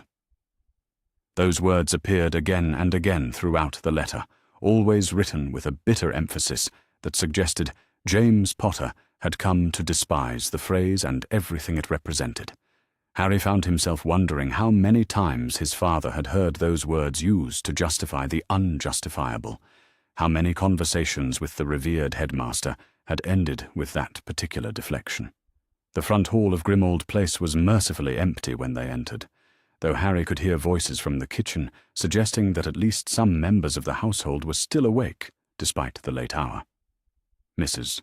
Weasley's concerned tones drifted up from below, punctuated by Sirius's deeper voice, and what sounded like Tonks attempting to lighten the mood with increasingly ridiculous theories about where Harry might have gone. He'd been missed, then. The thought brought an unexpected pang of guilt. Whatever else was happening, Whatever truths he was discovering about manipulation and hidden agendas, the people in this house cared about him. They had been worried when he disappeared, had probably spent the evening imagining all the terrible things that might have befallen him. The irony wasn't lost on him that their worst fears about where he might be or what might happen to him were nothing compared to the reality of what he'd actually discovered. Lupin touched his arm gently as they paused at the top of the kitchen stairs. "You don't have to tell them everything tonight," his expression seemed to say. "You can process this first, decide what you want to share, and when." Harry nodded gratefully and slipped the box inside his jacket, zipping it closed so that no telltale corners would show. Then he took a deep breath, arranged his face into what he hoped was an appropriately sheepish expression, and followed Lupin down into the warmth and light of the kitchen. The conversation stopped the moment he appeared in the doorway. Mrs. Weasley turned from where she'd been pacing beside the stove, her face cycling through relief, anger, and maternal concern so quickly that Harry felt dizzy just watching her. Sirius was on his feet instantly, crossing the room in 3 quick strides to pull Harry into a fierce hug that smelled of cigarettes, and something that might have been whiskey. "Harry Potter," Sirius said, his voice rough with emotion. "If you ever disappear like that again without telling anyone where you're going, I will personally hex you into next week." Behind him, Tonks snorted. "Right, because that worked so well when you tried it with Regulus." The comment landed with unexpected force. Sirius went very still for a moment, and Harry felt rather than saw the complex emotions that flickered across his godfather's face. Pain, guilt, a grief so old and deep that it had become part of his fundamental character. When Sirius finally released Harry and stepped back, his eyes were carefully neutral in a way that suggested considerable effort. "That's different," Sirius said quietly.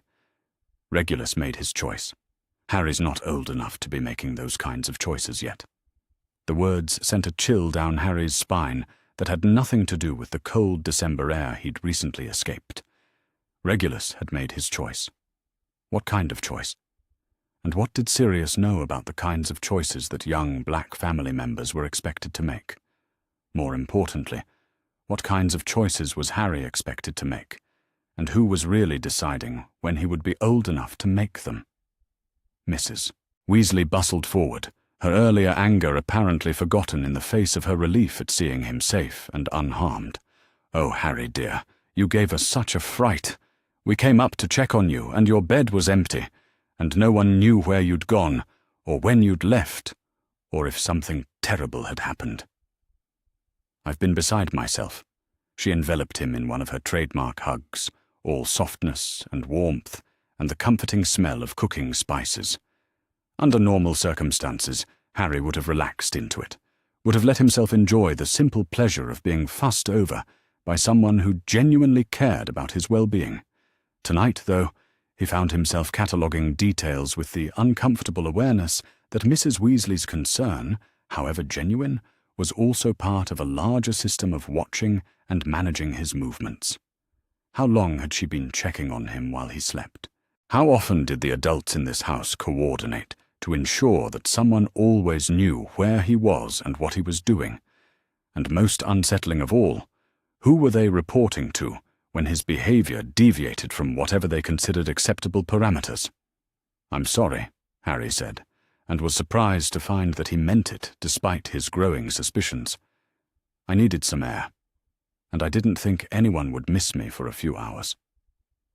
"A few hours?" Tonks raised an eyebrow, her hair shifting from its usual bubblegum pink to a more subdued brown that probably indicated concern. "Harry, you've been gone for nearly 6 hours. It's past 2 in the morning. 6 hours. Had it really been that long? The time at Godric's Hollow had felt both endless and instantaneous, the kind of temporal distortion that happened when you were processing information too significant for normal linear time. Harry tried to arrange his features into an expression of appropriate surprise, though he suspected he wasn't entirely successful. "I lost track of time," he offered lamely. "I was walking around London, thinking about things, You know how it is." Sirius studied him with the kind of intense focus that made Harry want to squirm. His godfather had always been perceptive, too good at reading the subtle signs that indicated when Harry was hiding something significant. It was probably a skill developed during his years as a marauder, when being able to detect lies and half-truths in his friends would have been essential for coordinating elaborate pranks without getting caught. Right now, though, that perceptiveness felt more threatening than comforting. "What kind of things?" Sirius asked, his voice carefully casual in a way that didn't fool anyone in the room. Harry glanced at Lupin, hoping for some kind of guidance about how much to reveal, and how much to keep hidden until he'd had time to fully process what he'd learned. The older wizard's expression was studiously neutral, offering no help beyond a slight nod that might have meant anything. "Just things," Harry said finally. "The war, the prophecy, everything that's been happening lately. Sometimes I need to get out of the house and clear my head, you know?" It wasn't entirely a lie, which made it easier to say with something approaching conviction. He had been thinking about the war and the prophecy, though not in the way his explanation implied, and he certainly had needed to get out of the house, though his reasons for leaving had been far more specific than a general need for fresh air and space to think. Mrs. Weasley made a soft sound that was equal parts understanding and disapproval. "Oh dear, I know it's difficult, but you can't just disappear like that, not in times like these. There are people who would love nothing more than to get their hands on you, and if something happened while you were out there alone—" She trailed off.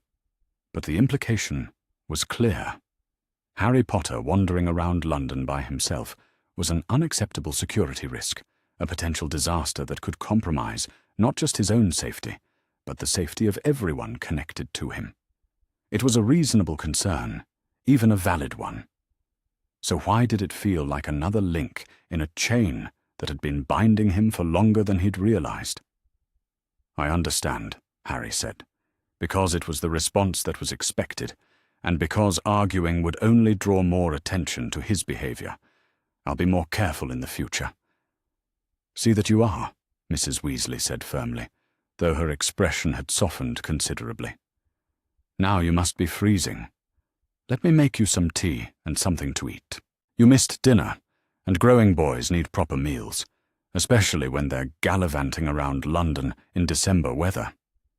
She bustled off toward the stove, and Harry found himself grateful for the distraction.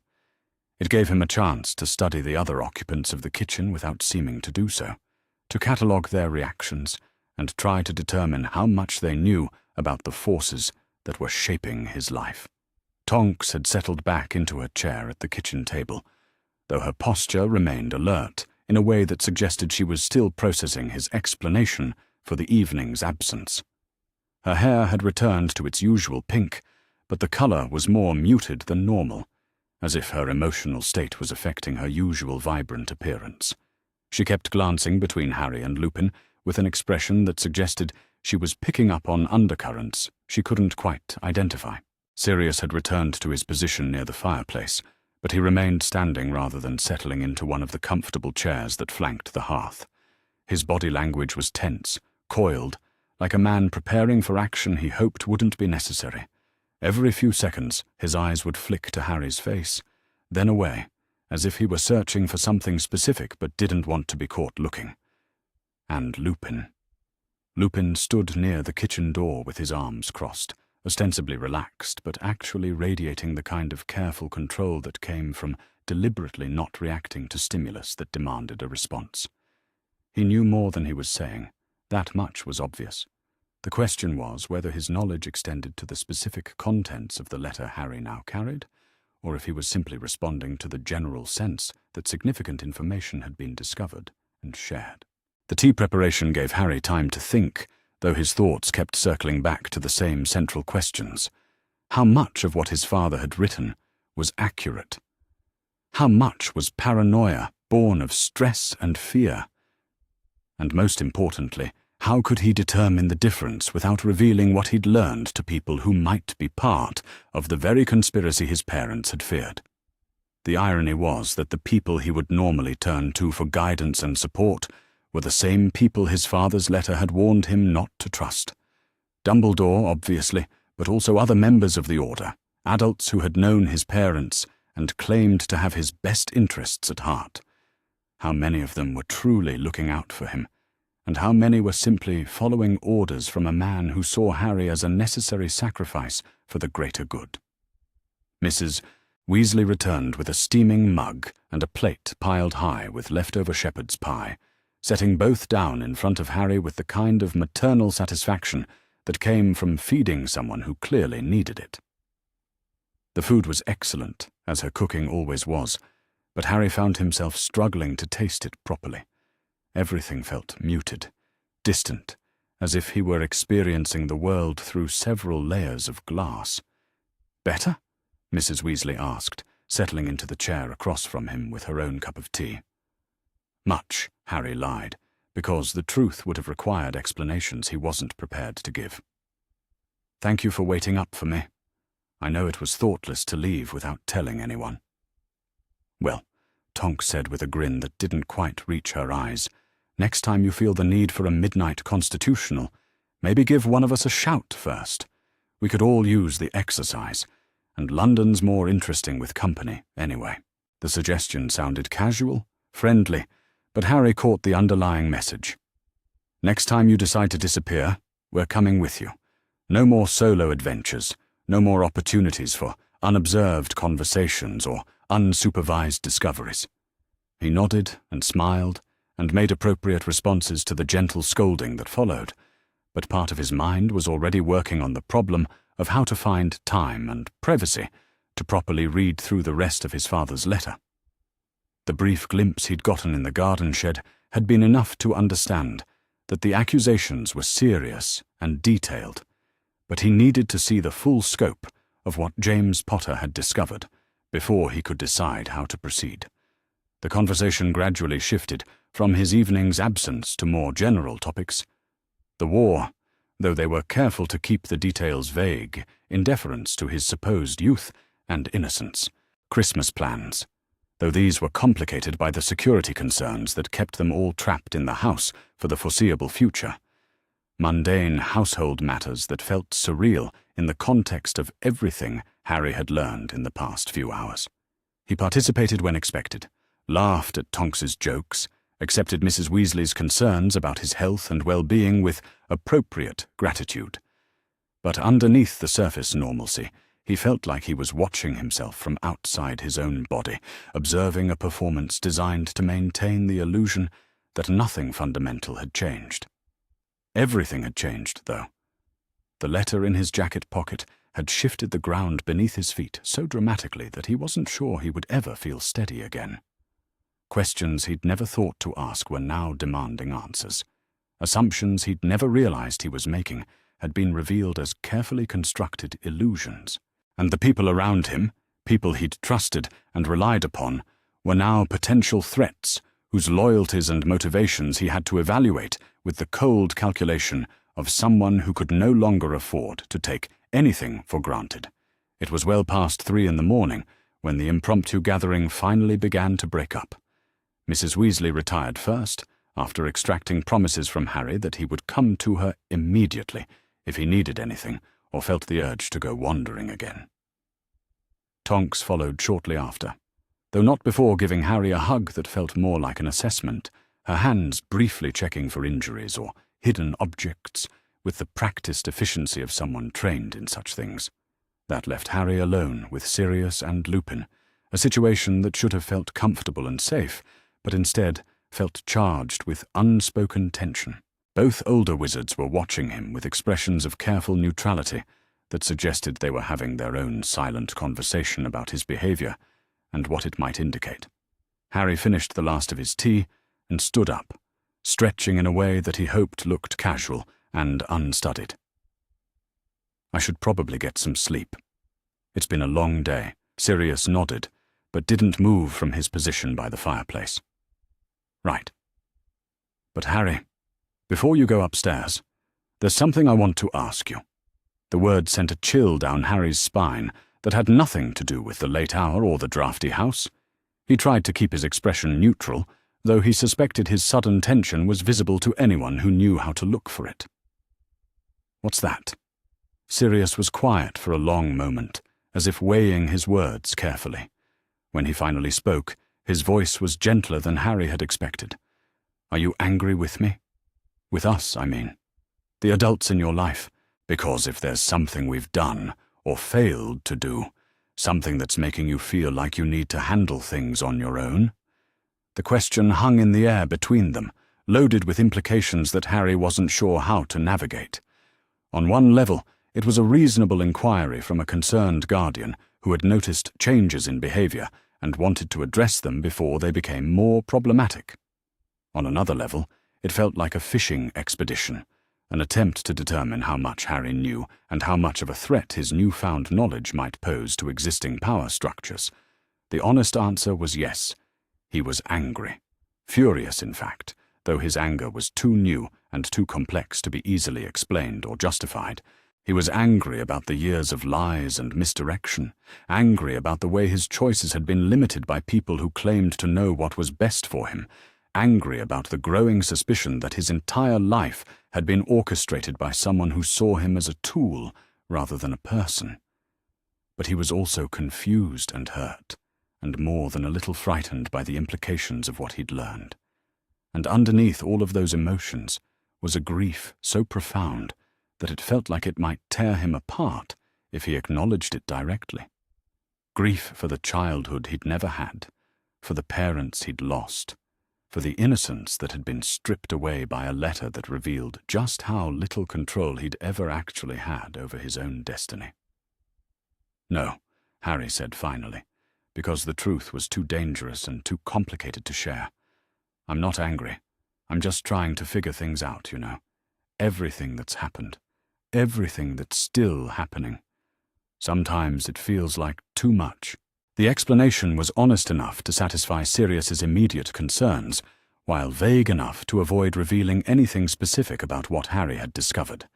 It was also calculated to appeal to his godfather's protective instincts, to position Harry as someone who needed support and guidance, rather than someone who might be planning to take independent action. The strategy worked, at least partially. Sirius's posture relaxed slightly, and some of the watchful tension left his expression. "I understand," Sirius said. "And you know you can talk to me about any of it, right? Or to Remus, or to any of us. You don't have to carry everything alone." "I know," Harry replied, though the words felt hollow, even as he said them. "Thank you, both of you, for everything." He exchanged good-night embraces with both men, noting the way Lupin's hands briefly pressed against his jacket where the box was hidden, not a search exactly, but a confirmation that whatever they had found at Godric's Hollow was still in Harry's possession. The touch was so subtle that Harry might have missed it if he hadn't been hyper-aware of every gesture and expression since returning to the house.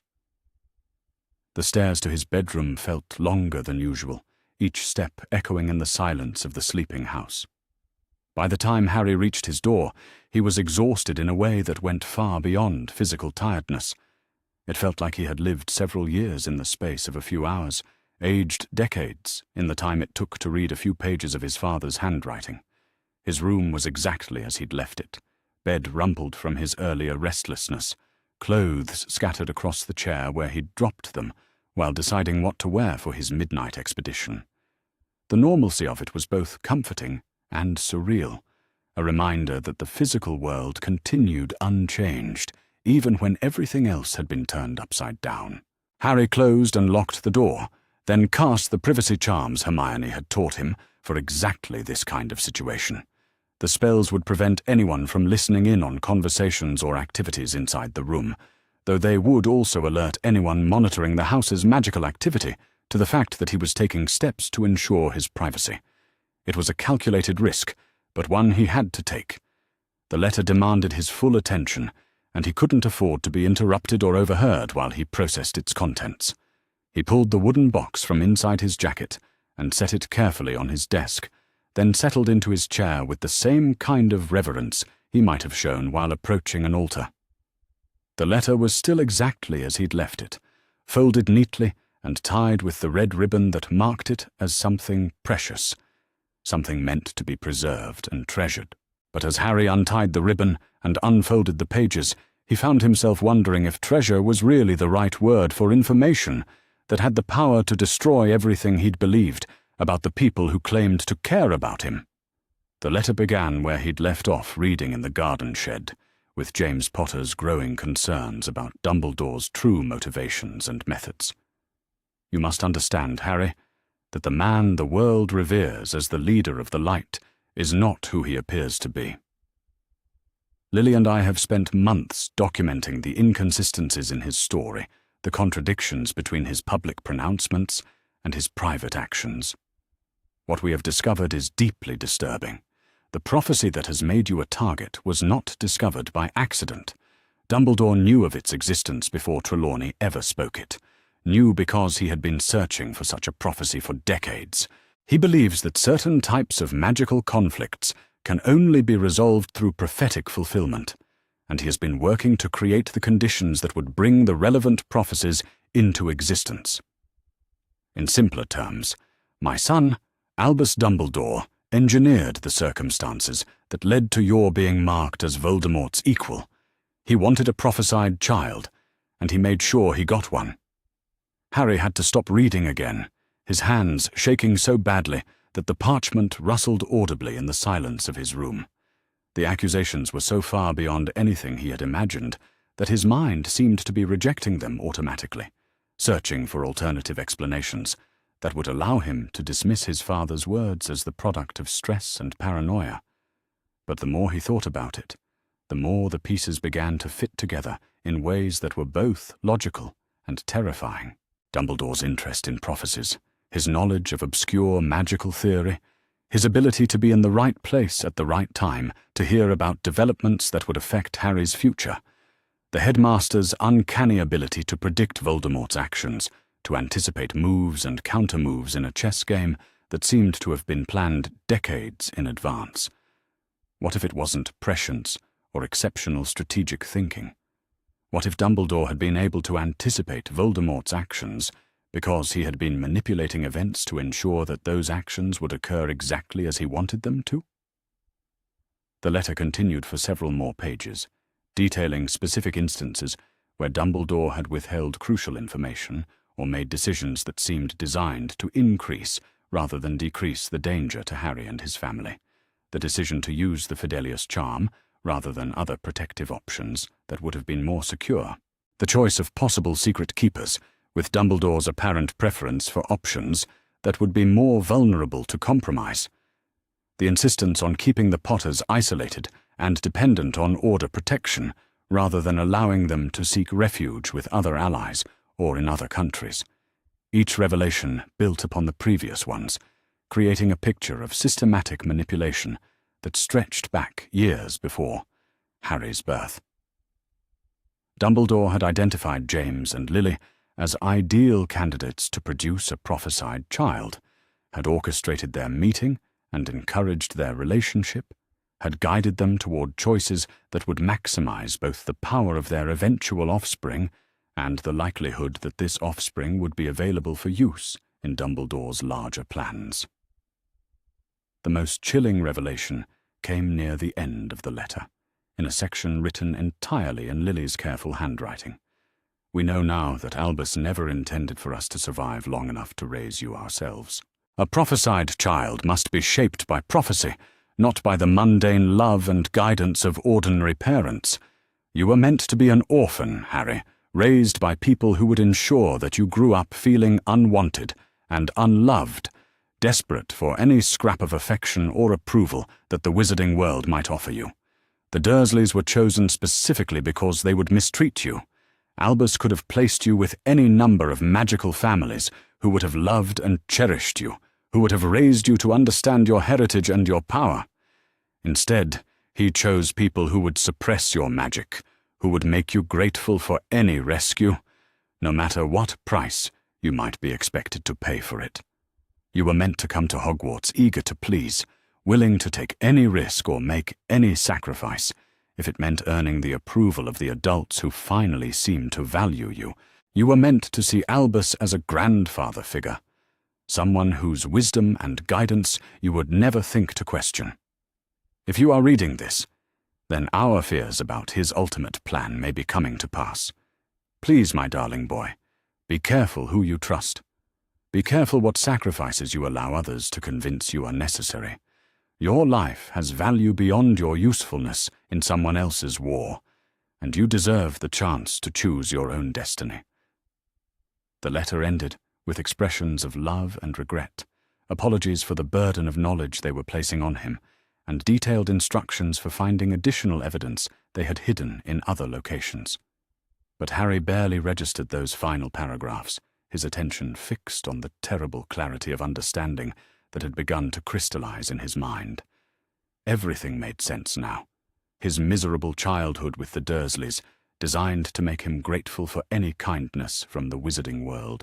His isolation from information about his heritage and his parents, ensuring that he would depend on others to help him understand his place in magical society.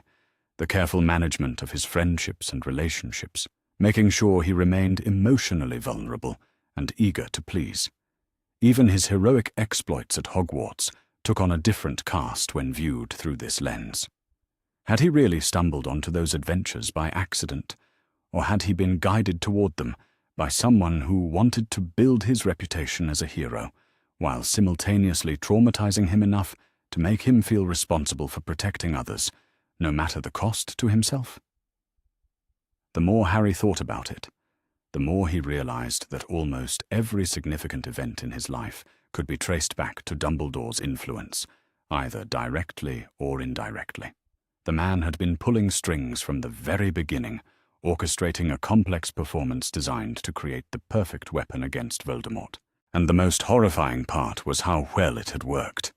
Until tonight, until he'd read his father's words, Harry would have done anything Dumbledore asked of him. He would have walked into fire if the headmaster had suggested it was necessary for the greater good. He would have sacrificed himself without question if he'd been told it was the only way to save the people he cared about. Maybe he still would. Maybe the conditioning ran too deep to overcome. Maybe he was too damaged by years of manipulation to ever truly break free. But at least now he knew what had been done to him.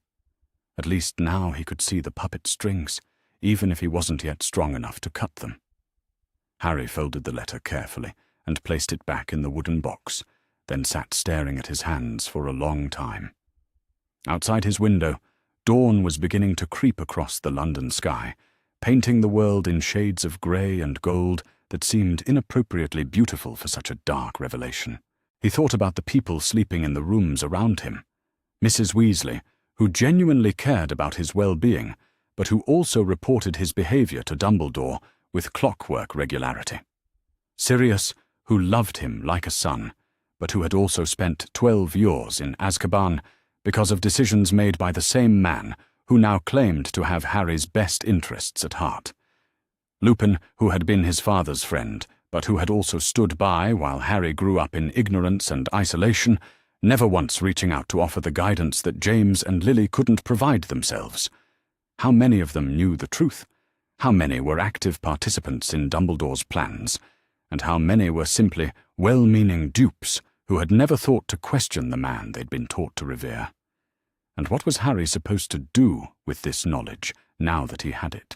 He was 15 years old, trapped in a house full of people who might be his allies or his enemies, facing a war that had been orchestrated by the very person who was supposed to be leading the fight against darkness.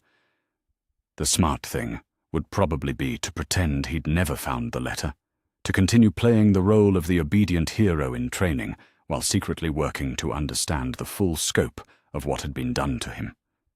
But Harry had never been particularly good at the smart thing, and every instinct he possessed was screaming at him to take action, to confront the lies and demand answers from the people who claimed to care about him. As he sat there watching the sun rise over London, Harry Potter began to plan his next move in a game he was only just beginning to understand. 3 days passed before Harry worked up the courage to approach Hermione. 3 days of careful observation, of watching the subtle dynamics that played out among the adults in the house, of cataloguing every glance and gesture that might indicate who knew what about the true nature of his situation. 3 days of lying awake at night, staring at the ceiling while his father's words echoed in his mind with the persistent rhythm of a funeral drum. The opportunity finally presented itself on Boxing Day, when most of the household had settled into the lazy contentment that followed Christmas morning. Mrs. Weasley was dozing in front of the fire, surrounded by crumpled wrapping paper and the detritus of gift-giving. Sirius and Lupin had disappeared into the study to discuss order business in the low, serious tones that meant Harry wasn't invited to listen. Ron and Ginny were absorbed in a heated game of exploding snap at the kitchen table, their voices carrying up from the basement in competitive bursts of laughter and mock outrage. And Hermione was exactly where Harry had expected to find her, curled up in the window seat of the drawing room, with a book balanced on her knees, and that particular expression of focused concentration that meant she was somewhere far away from Grimmauld Place, lost in whatever world the author had created for her entertainment. It was perfect, really. Private enough for a serious conversation, public enough that no one would think twice about finding them together. Hermione had always been his closest confidant, the person he turned to when he needed someone to help him think through complex problems or make sense of information that seemed too overwhelming to process alone. If anyone would be able to help him navigate the minefield of revelations contained in his father's letter, it would be her. The only question was whether she would believe him when he told her what he'd discovered, or more accurately, whether she would be able to accept the implications of what James Potter had written without letting her fundamental faith in authority figures override her normally excellent analytical abilities. Because that was what this came down to, really. Hermione's greatest strength as a friend and ally was also her greatest weakness when it came to situations like this one. She trusted rules, trusted systems, trusted the adults who had created those rules and systems to have everyone's best interests at heart. The idea that Dumbledore, the greatest wizard of their age and the leader of everything good and light in their world, might actually be a manipulative puppet master, pulling strings for his own purposes, would challenge everything she believed about how the world was supposed to work. But she was also the most brilliant person Harry knew, with an ability to see patterns and connections that escaped almost everyone else. If he could present the evidence in the right way, help her work through the logical progression that had led his parents to their terrible conclusions, then maybe she would be able to see past her preconceptions to the truth that lay beneath them. Harry took a deep breath and crossed the drawing room to where she sat reading. The floorboards creaked softly under his feet, and Hermione looked up with a smile that was warm and genuinely pleased to see him. "Good book?" Harry asked, settling into the chair across from her window seat. Hermione held up the volume so he could see the cover. "A History of Magic in North America," she said, with the kind of enthusiasm that most people reserved for discussions of Quidditch or chocolate. "I'm trying to understand how different magical communities developed their own approaches to government and social organization. It's fascinating, really, the way cultural values shape magical practice, and how magical practice in turn influences the development of political structures." She paused, studying his face with the kind of careful attention that meant she'd noticed something in his expression or posture that indicated this wasn't a casual social visit. "Is everything all right, Harry? You look like you haven't been sleeping well." It was an understatement of truly impressive proportions. Harry had managed perhaps 6 hours of sleep total over the past 3 nights, and those had been interrupted by dreams that seemed designed to torment him, with visions of all the ways his life might have been different if certain people had made different choices. He probably looked like hell, but vanity was the least of his concerns at the moment. "Actually," Harry said carefully, "that's sort of what I wanted to talk to you about. I've learned some things recently. Things that have made me question a lot of assumptions I didn't even realize I was making. And I need someone I trust to help me figure out what to do with the information." Hermione marked her place in the book and set it aside, giving him her full attention in the way that had made their friendship so valuable from the very beginning. Her expression was alert, but not alarmed, curious rather than concerned. She trusted him, Harry realized with a pang of guilt. She trusted that whatever he had to tell her would be something they could handle together, the way they always had. He hoped that trust wouldn't be misplaced. "What kind of things?" she asked, leaning forward slightly in the unconscious gesture that meant she was preparing to focus all of her considerable intellectual resources on whatever problem he was about to present. Harry glanced toward the drawing-room door, making sure they were truly alone and wouldn't be overheard. Then he pulled his wand and cast the same privacy charms he'd been using in his bedroom, the subtle weaving of magic that would prevent their conversation from being monitored by anyone who might be listening. Hermione's eyebrows rose at the precaution, but she didn't question it. Instead, she waited patiently while Harry wrestled with how to begin, how to present information that had the potential to destroy everything she believed about the people they'd been taught to trust and admire. "The night I disappeared," Harry said finally, "I went to Godric's Hollow. I wanted to see the place where my parents died, to try to understand something about them that I'd never been told. What I found there was more than I'd bargained for." He told her about the blood ward in the kitchen, about the surge of magic that had led him to the garden shed, about the wooden box and its contents. As he spoke, he watched her face cycle through surprise, confusion, and a growing sense of unease as she began to understand the implications of what he was describing. When he reached the part about the letter itself, he stopped talking and simply pulled out the wooden box, setting it on the table between them with the same reverence he might have shown a holy relic or a live explosive. "They left me a letter," he said quietly. "My parents. Written 2 days before they died. And what it says about Dumbledore, about the war, about everything we've been told about my place in all of this. Hermione, I need you to read it. I need someone else to see what I've seen, and tell me if I'm losing my mind or if this is as serious as I think it is." Hermione stared at the box for a long moment, her hands folded carefully in her lap. Harry could almost see the internal debate playing out behind her eyes, the conflict between her natural curiosity and her instinctive reluctance to explore information that might challenge fundamental assumptions about the world they lived in. "Harry," she said slowly, "are you sure you want to share this with me? Some knowledge can't be taken back once it's been shared. If your parents left you something private, something meant only for you."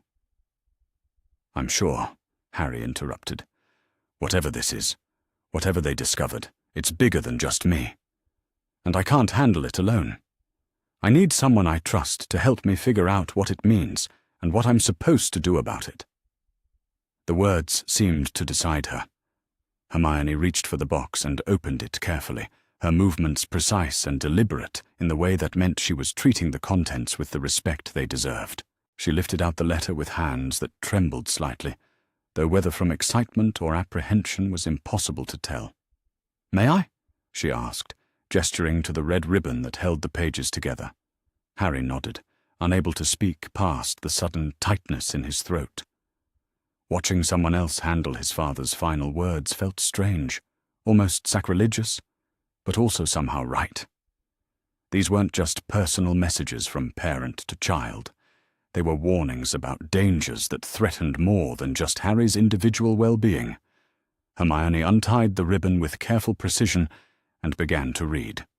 Harry watched her face as she processed the first page, then the second, then the entire devastating catalogue of accusations and evidence that James and Lily Potter had compiled in their final weeks of life. Her expression shifted from skepticism to concern, to horrified understanding, as the full scope of the revelations became clear. When she finally looked up, her face was pale and her hands were shaking slightly. "Harry," she whispered, "this can't be right. I mean, some of it might be accurate. But the conclusions they're drawing, the things they're suggesting about Professor Dumbledore, it's impossible. He's the leader of the Order, the only person Voldemort has ever feared.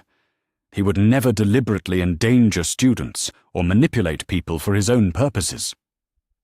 But even as she said the words, Harry could see the doubt creeping into her eyes, the same doubt that had been growing in his own mind as he'd thought back over years of interactions with the headmaster, years of carefully managed information and guided choices that had seemed natural at the time, but now looked suspiciously like manipulation. "Is it impossible?" Harry asked gently. "Or is it just uncomfortable to think about? Because when I really consider everything that's happened to me since I started at Hogwarts, all the times I've ended up in dangerous situations that I somehow managed to survive through what seemed like luck or coincidence, what if it wasn't coincidence at all? What if someone was watching, guiding events to make sure I faced exactly the right amount of danger to build my reputation without actually getting killed?" Hermione was quiet for several minutes, staring down at the letter in her hands. Harry could practically hear the gears turning in her mind as she applied her formidable analytical abilities to the problem, working through the logical implications of what she'd read. "The Philosopher's Stone," she said suddenly, her voice sharp with realization. "You weren't supposed to be able to get through those protections. First-year students shouldn't have had the knowledge or the power to overcome obstacles that were designed to stop adult wizards. But somehow we managed it anyway, didn't we? Almost as if the challenges were designed to be just difficult enough to seem impossible while actually being perfectly suited to our specific skills and knowledge." Harry felt a chill run down his spine as the memory took on new significance. The three-headed dog that could be put to sleep with music when Hagrid had just happened to mention that particular weakness to a group of first-year students. The devil's snare that could be defeated with light when Hermione had just learned about the plant in herbology class. The flying keys that could be caught by someone with exceptional Quidditch skills when Harry was already being hailed as a natural flyer. And the Mirror of Erist, which had been set up to respond to someone who wanted to find the stone but not use it. How many people in the wizarding world would have fit that particular psychological profile? How convenient that Harry Potter, the boy who lived, happened to be exactly the right type of person to retrieve the stone without being corrupted by it. The Chamber of Secrets was the same way, Harry continued, his voice gaining strength as the pattern became clearer. "I was the only person in the school who could speak Parseltongue, the only one who could communicate with the basilisk or understand the messages it was leaving. And somehow, I ended up being the one who found the chamber, who faced the basilisk, who destroyed the diary. Almost as if the entire crisis was designed to showcase my abilities and build my legend." Hermione nodded slowly, her academic mind clearly working through the implications with the same methodical precision she applied to her studies. "And the Triwizard Tournament. You didn't enter yourself, but somehow your name came out of the goblet anyway. And despite being younger and less experienced than the other champions, you managed to survive every task and even win the tournament." "Because someone was making sure I survived," Harry said grimly. "Someone who needed me to face Voldemort at the end, who needed me to witness his return so I could provide testimony that would be believed by the wizarding world. The pieces were falling into place with horrifying clarity. Every major event in Harry's life, every crisis he'd faced and overcome, could be seen as part of a larger pattern designed to shape him into the perfect weapon against Voldemort. A weapon that would be willing to sacrifice itself when the time came, because it had been conditioned from childhood to see such sacrifice as heroic and necessary." Hermione set the letter down and buried her face in her hands. "Oh God, Harry. If even half of this is true, if Professor Dumbledore has really been manipulating events for years, what does that mean for the war? What does it mean for all of us?" "I don't know," Harry admitted. "That's why I needed you to read this, to help me think through what we should do next. Because if my parents were right, if Dumbledore has been playing some kind of long game that involves sacrificing me to defeat Voldemort, then I need to figure out how to protect myself without compromising the war effort. Hermione looked up at him with an expression that was equal parts determination and fear. "We need more information," she said firmly. "We need to verify as much of this as possible before we make any decisions about how to proceed. Your parents mention other evidence, other locations where they hid documentation of what they discovered. We should try to find those sources and see if they support the conclusions in this letter." Harry nodded, relieved to have someone else taking a logical approach to the problem. That was what he'd hoped for when he decided to trust Hermione with this information.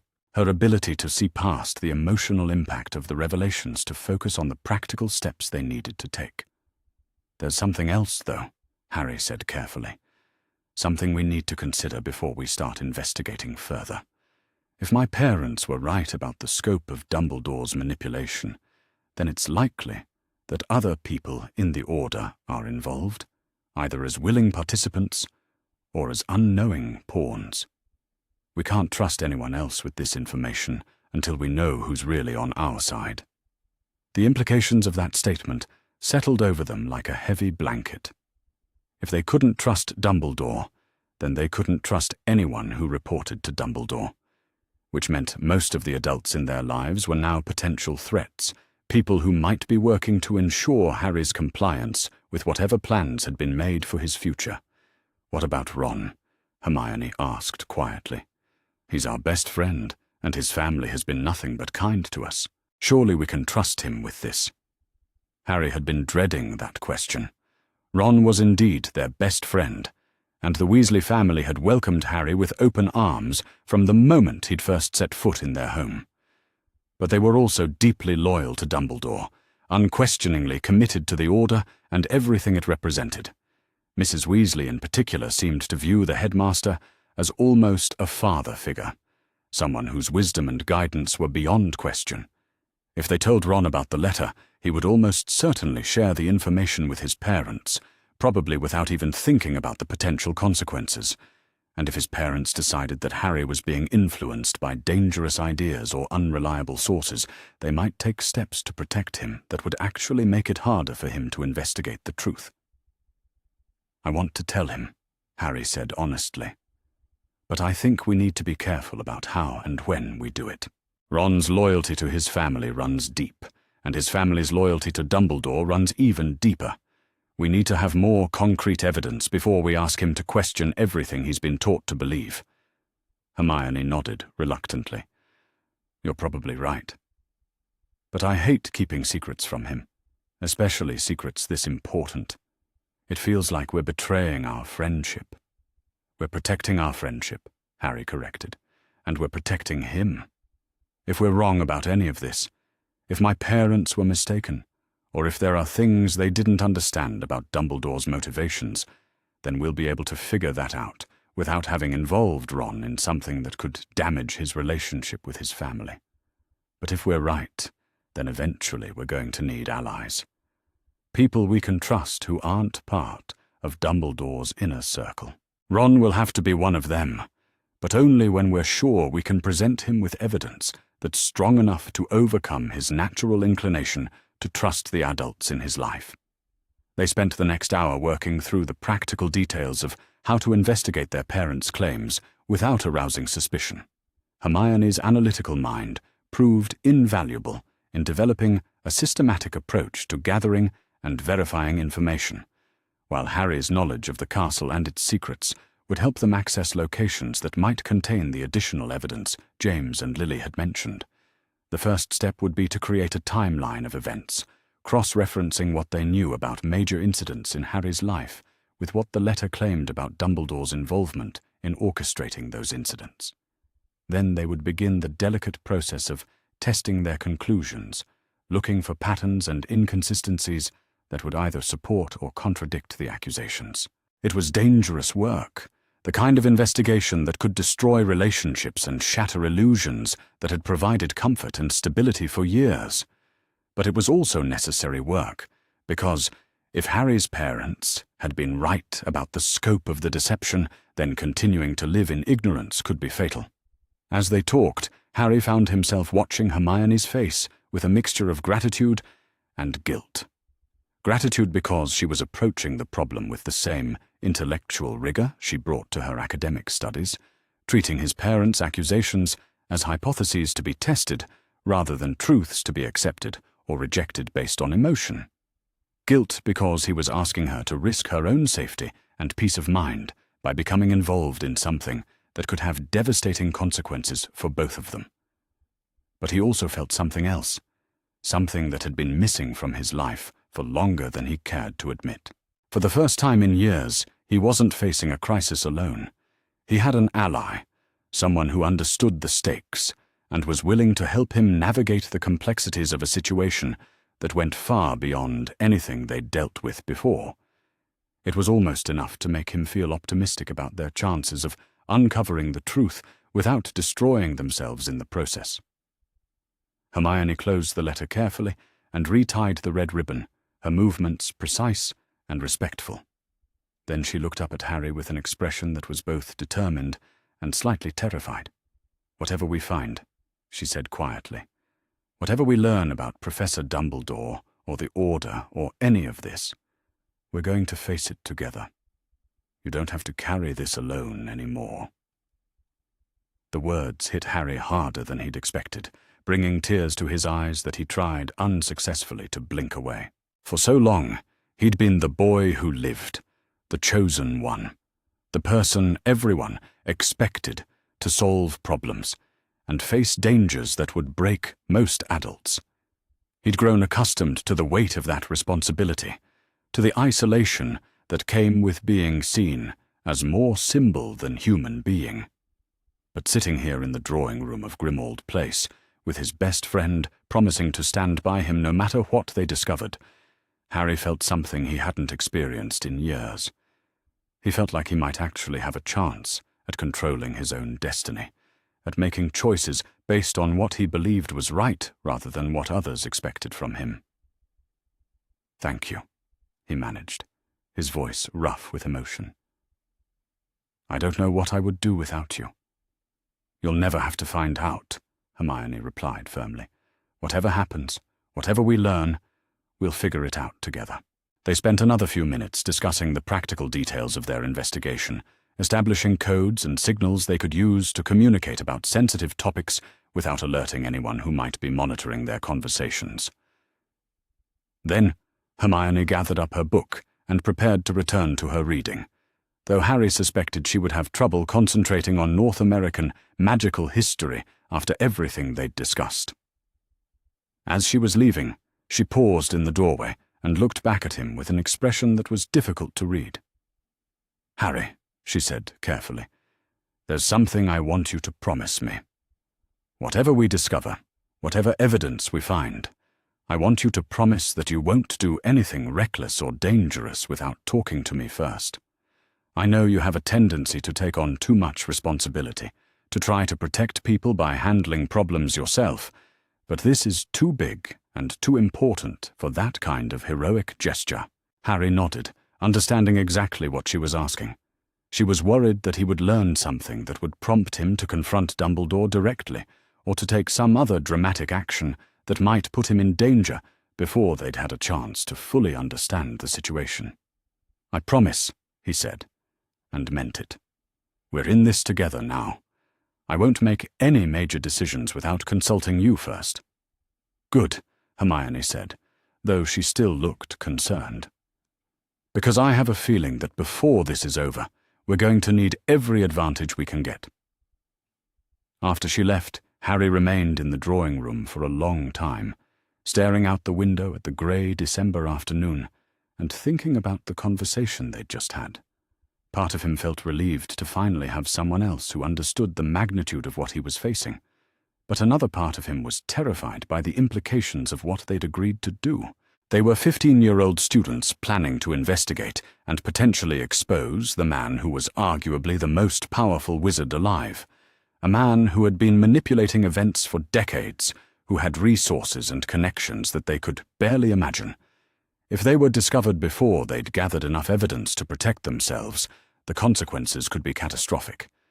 But the alternative was to continue living as pawns in someone else's game, allowing themselves to be moved around a chessboard they couldn't even see until the moment came for Harry to sacrifice himself for the greater good. And that was no longer acceptable, not now that he understood what had been done to him and what was likely planned for his future. As the afternoon light began to fade, Harry made his way back to his bedroom to continue studying his father's letter and planning the next phase of their investigation. He had an ally now, someone whose brilliance and loyalty he could count on absolutely.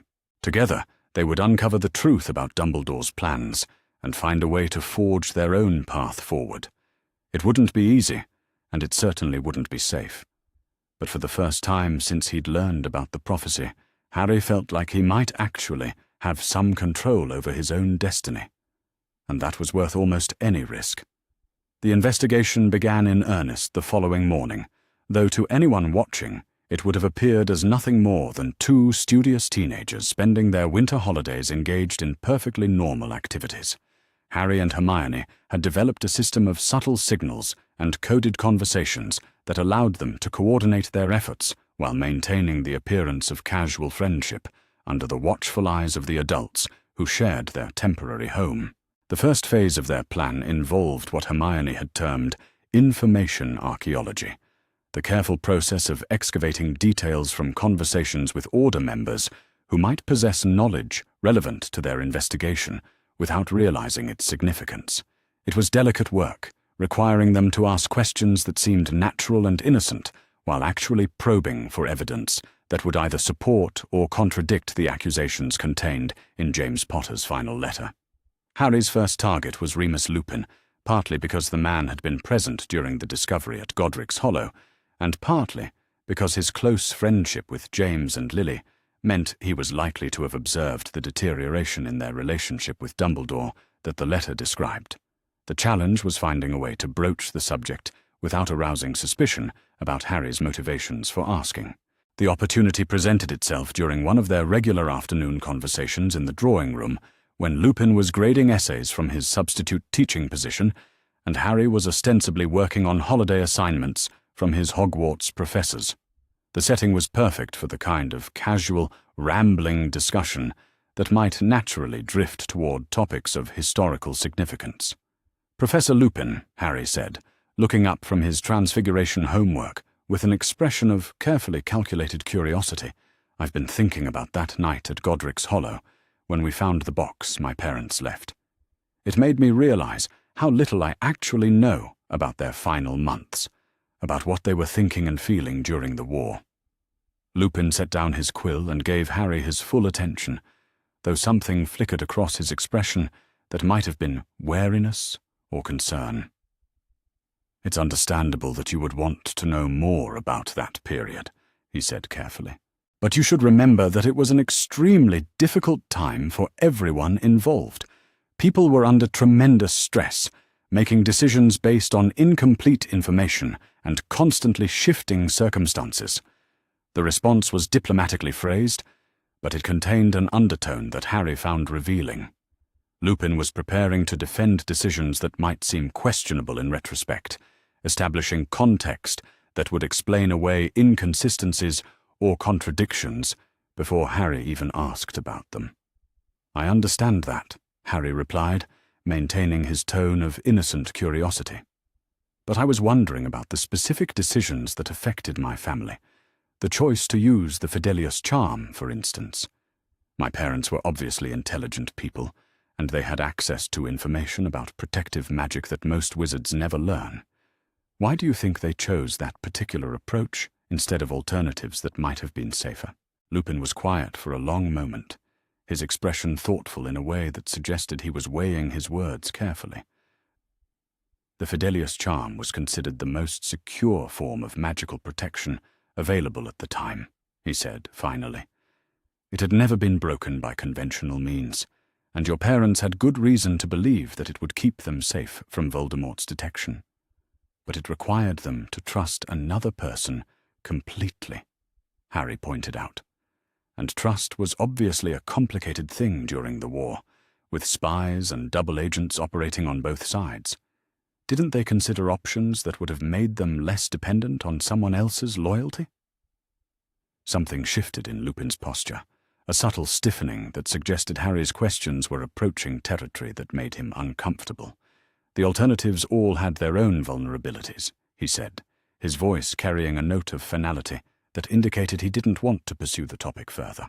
Your parents consulted with Dumbledore and other experts before making their decision. They chose the option that seemed most likely to protect you and themselves under the circumstances. The mention of Dumbledore's involvement sent a familiar chill down Harry's spine, though he was careful not to let his reaction show on his face. Instead, he nodded, as if satisfied with the explanation, and returned his attention to his homework, filing away the information for later analysis. But Lupin's response had confirmed one of the key elements in his father's letter. James and Lily hadn't made the decision about their protection independently. They had been advised, guided toward a choice that seemed logical and secure, but that ultimately left them vulnerable in precisely the way that Dumbledore's larger plan required. The pattern became even clearer during Harry's next investigative conversation, this one with Kingsley Shacklebolt during one of the Aura's brief visits to Grimmauld Place. Kingsley was discussing security arrangements with Sirius when Harry approached, ostensibly seeking help with a defense against the dark arts essay about historical examples of magical protection. The conversation that followed was illuminating in ways that Kingsley probably never intended. When Harry asked about the effectiveness of different protective strategies during the First War against Voldemort, the Aura spoke knowledgeably about various approaches that had been attempted and their relative success rates. The Fidelius charm was popular during that period, Kingsley explained, because it had such an impressive theoretical track record. But in practice, it proved more vulnerable than many people realized.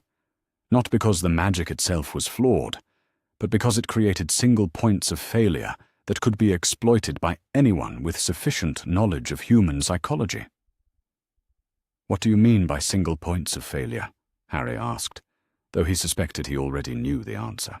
"The Secret Keeper becomes the weakest link in the entire defensive structure," Kingsley replied. "No matter how secure the magical protections, they're only as strong as the person who holds the secret. And during wartime, there are many ways to compromise someone's loyalty or reliability that don't involve breaking the magic itself. It was exactly the vulnerability that James Potter's letter had identified, the flaw that should have been obvious to anyone with experience in magical security. Yet according to Lupin, his parents had been advised to accept this vulnerability as an acceptable risk.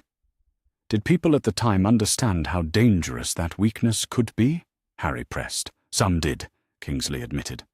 There were voices within the Aura Corps and other security organizations who argued for alternative approaches, strategies that would have distributed the risk more broadly, rather than concentrating it in a single individual.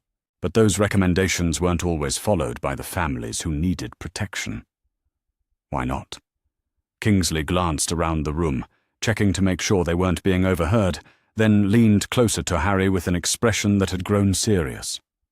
"Politics," he said quietly. The protection strategies that were officially recommended came from the highest levels of our leadership, people whose judgment was considered beyond question. Even when those strategies had obvious flaws, it was difficult for individual families to reject the advice of someone like Dumbledore in favor of approaches that seemed less prestigious or authoritative. The admission was more revealing than Kingsley probably realized. He was describing a system where Dumbledore's recommendations carried so much weight that they overrode practical security considerations, where families accepted suboptimal protection because questioning the great man's judgment was simply unthinkable. It was another piece of evidence supporting his father's accusations, another indication that the tragedy that had befallen the Potter family might have been preventable if different choices had been made or different advice had been given. Harry's third significant conversation took place 2 days later, during a chance encounter with Mad-Eye Moody in the kitchen. The grizzled Aura was examining the wards on the house with his magical eye, muttering complaints about their configuration and effectiveness. Harry approached him under the pretense of offering assistance, but with the real goal of learning more about the man's perspective on wartime security decisions. Moody proved to be a surprisingly willing source of information, though his responses were filtered through the paranoid worldview that had kept him alive through decades of dangerous work. When Harry asked about the protective strategies that had been used during the First War against Voldemort, the older wizard launched into a lengthy critique of the approaches that had failed to protect their intended targets. "Too many people put their faith in single-point solutions," Moody growled, his magical eye spinning to focus on Harry while his normal eye continued monitoring the kitchen door. "Fidelius charms, safe houses, bodyguard details. All fine tools in the right circumstances, but useless if you don't account for the human element." "What do you mean by the human element?" "People lie," Moody said bluntly. "They betray each other, they make mistakes, they get compromised in ways they don't even realize. Any security plan that depends on perfect human reliability is doomed to failure. Did you try to warn people about these problems during the war?" Moody's expression darkened. "Tried. Yes. Succeeded. Not often enough. There were people in positions of authority who didn't want to hear inconvenient truths about the limitations of their favored strategies. They preferred elegant solutions that sounded impressive in meetings over messy approaches that actually worked in the real world." The bitterness in his voice was unmistakable, and Harry felt a surge of recognition as he realized that Moody was describing exactly the kind of institutional blindness that his father's letter had identified. Leaders who were more concerned with maintaining the appearance of wisdom and control than with acknowledging the flaws in their plans. "Were you consulted about the protection arrangements for my family?" The question seemed to hit Moody like a physical blow. His normal eye snapped to Harry's face, while his magical eye continued its restless surveillance of their surroundings.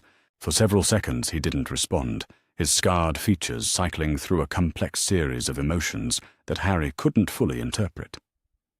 "I made recommendations," Moody said finally, his voice rough with old anger and regret.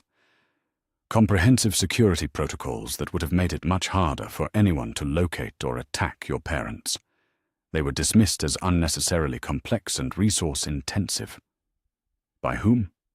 By people who thought they knew better, who believed that reputation and theoretical knowledge were more important than practical experience in keeping families alive." The implication was clear, though Moody never explicitly named Dumbledore as the person who had rejected his advice. He didn't need to. Harry could read between the lines, could see the same pattern of dismissed expertise and overruled recommendations that his father had documented in the letter. As the days passed, and Harry and Hermione continued their careful investigation, the evidence continued to accumulate in ways that supported rather than contradicted the accusations in James Potter's final message. Conversations with Arthur Weasley revealed that there had been heated debates within the Order about resource allocation and strategic priorities, debates in which Dumbledore's preferences had consistently prevailed over the objections of more experienced practitioners. Discussions with Tonks uncovered information about Aura training protocols that should have made it impossible for Peter Pettigrew to operate as an effective spy, yet somehow his activities had gone undetected for months. When Harry asked about the oversight mechanisms that were supposed to prevent such security breaches, Tonks's response was telling in its vagueness and defensiveness. Even Mrs. Weasley, despite her unwavering loyalty to Dumbledore, inadvertently provided evidence that supported Harry's growing suspicions. During a conversation about wartime childcare arrangements, she mentioned that there had been numerous magical families willing to take Harry in after his parents' death, families with strong protective capabilities and genuine affection for James and Lily Potter. But somehow those offers had been declined in favor of placing Harry with the Dursleys, relatives who had no magical protection and no love for the child they were expected to raise. When Harry asked about the reasoning behind that decision, Mrs. Weasley's explanation echoed the official justifications he'd heard countless times before, but with less conviction than usual. Each conversation added another piece to the puzzle that Harry and Hermione were assembling during their private meetings in the drawing room. The picture that emerged was one of systematic manipulation and deliberate misdirection, a pattern of decisions that consistently prioritized Dumbledore's long-term strategic goals over the immediate safety and well-being of the people he claimed to be protecting. It was during one of these analytical sessions that Hermione made the observation that crystallized everything they had learned into a coherent theory. "Harry," she said, looking up from the timeline they had been constructing, "I think I understand what your father meant about the greater good. It's not just that Professor Dumbledore makes decisions that sacrifice individuals for the benefit of society as a whole. It's that he's working toward a specific vision of how the wizarding world should be organized, and he's willing to manipulate events over decades to achieve that vision." "What kind of vision?" Hermione pointed to several entries on their timeline, moments when Dumbledore's influence had shaped major political and social developments in ways that seemed unrelated to the immediate conflict with Voldemort. "Think about it," she said.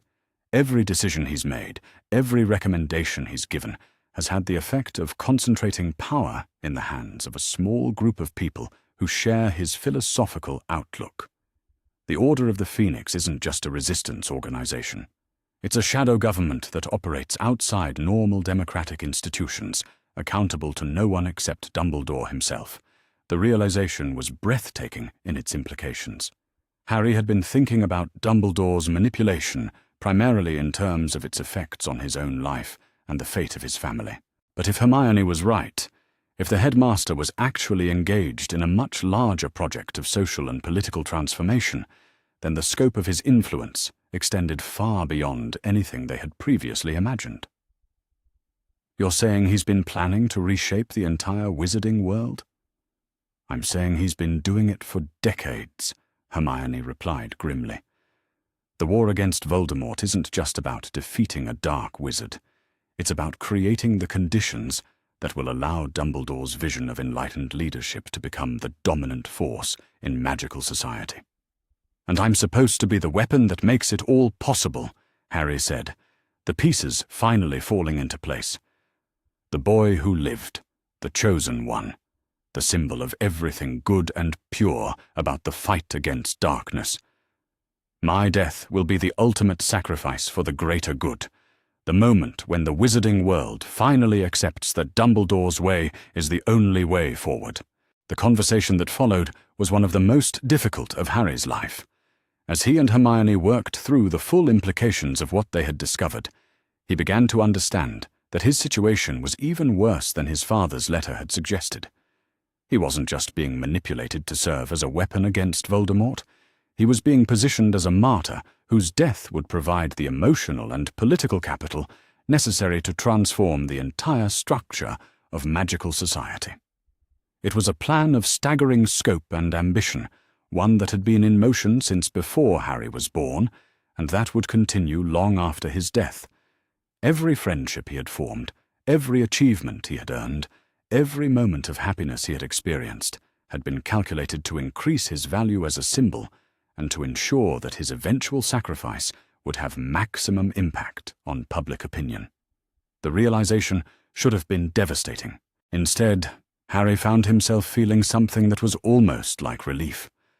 For years he had struggled with the sense that his life wasn't entirely his own, that there were forces shaping his choices and limiting his options in ways he couldn't understand. Now, finally, he knew what those forces were and what they wanted from him. Knowledge, as Hermione had always told him, was the first step toward power. And power, even the limited power of a 15-year-old wizard who was still learning to think for himself, was the first step toward freedom. As they concluded their analysis and prepared to move to the next phase of their investigation, Harry felt a grim satisfaction settle over him like armor. Dumbledore's plan depended on his willing compliance, on his continued belief that the adults in his life had his best interests at heart. That belief was gone now, replaced by the hard-earned wisdom that came from understanding exactly how he had been used and why. The game was far from over, but at least now Harry knew he was playing it, and that knowledge, terrible as it was, gave him something he hadn't possessed in years. It gave him hope. The moment of truth came on New Year's Eve, when the combination of celebratory chaos and carefully orchestrated circumstances finally provided Harry with the opportunity he'd been waiting for to approach Ron about what they'd discovered. The timing was both perfect and terrible, offering privacy while potentially destroying one of the most important relationships in his life on what should have been a night of hope and new beginnings. The Weasley family had descended upon Grimmauld Place in force for the holiday, transforming the usually somber house into something resembling organized pandemonium. Mrs. Weasley had taken over the kitchen with military precision, producing a feast that seemed designed to feed half of London, rather than the dozen or so people who would actually be present for dinner. The twins were conducting experiments with their latest batch of whizzing worms in the drawing room, much to their mother's vocal disapproval and everyone else's secret amusement.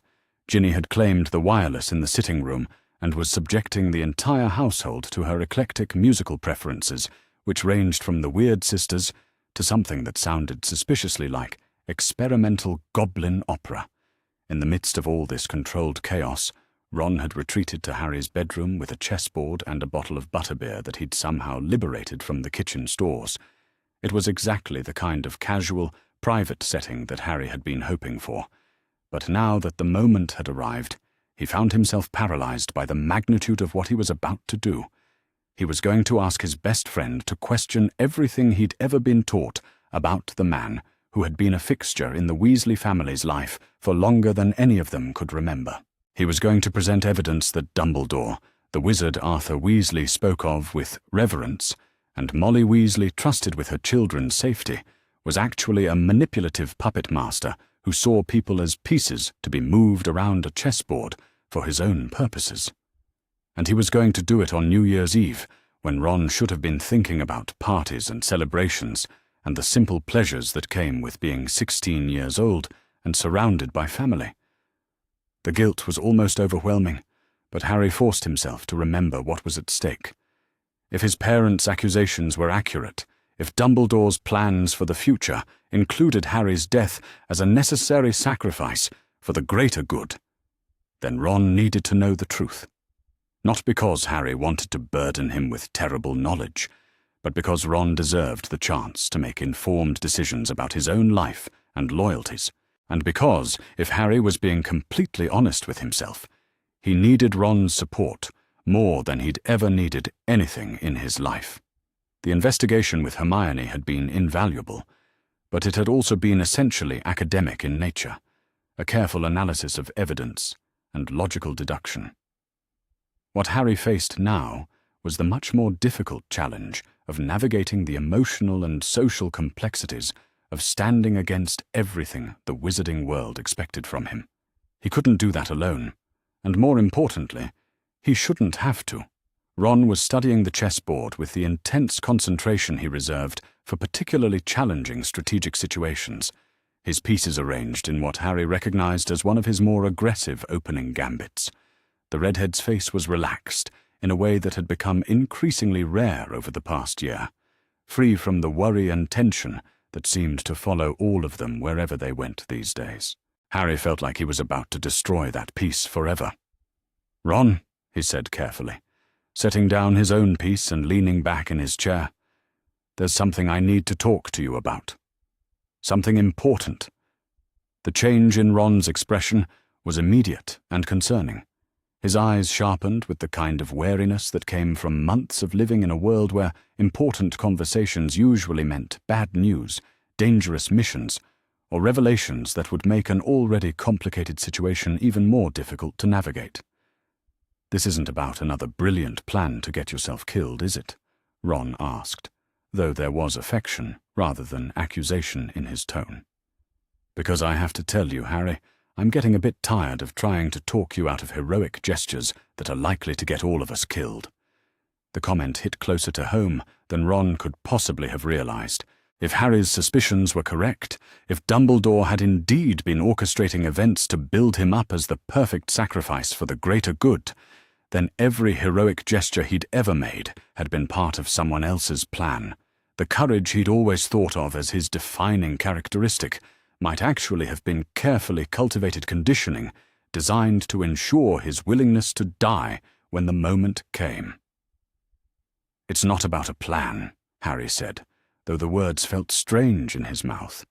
"It's about the plans that other people have been making for us, plans we've never been told about and never had a chance to question." Ron's expression grew even more wary. What kind of plans?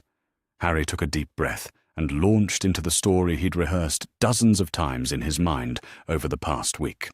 He started with his midnight journey to Godric's Hollow, describing the discovery of his parents' hidden message and the accusations it contained. He moved carefully through the evidence that he and Hermione had gathered during their investigation, presenting each piece of information in the logical sequence that would make it easiest for Ron to follow and understand. Throughout the explanation, he watched Ron's face for signs of how the information was being received. Initially, there was skepticism, the natural reaction of someone being asked to believe something that contradicted fundamental assumptions about the world. Then came confusion, as Ron tried to reconcile the accusations with his own memories of interactions with Dumbledore. Finally, there was a growing horror as the full implications of what Harry was suggesting began to sink in. When Harry finished speaking, Ron was quiet for a long time. He stared down at the chessboard without really seeing it, his hands clenched into fists on the table between them. When he finally looked up, his eyes were bright with unshed tears and his voice was rough with emotion.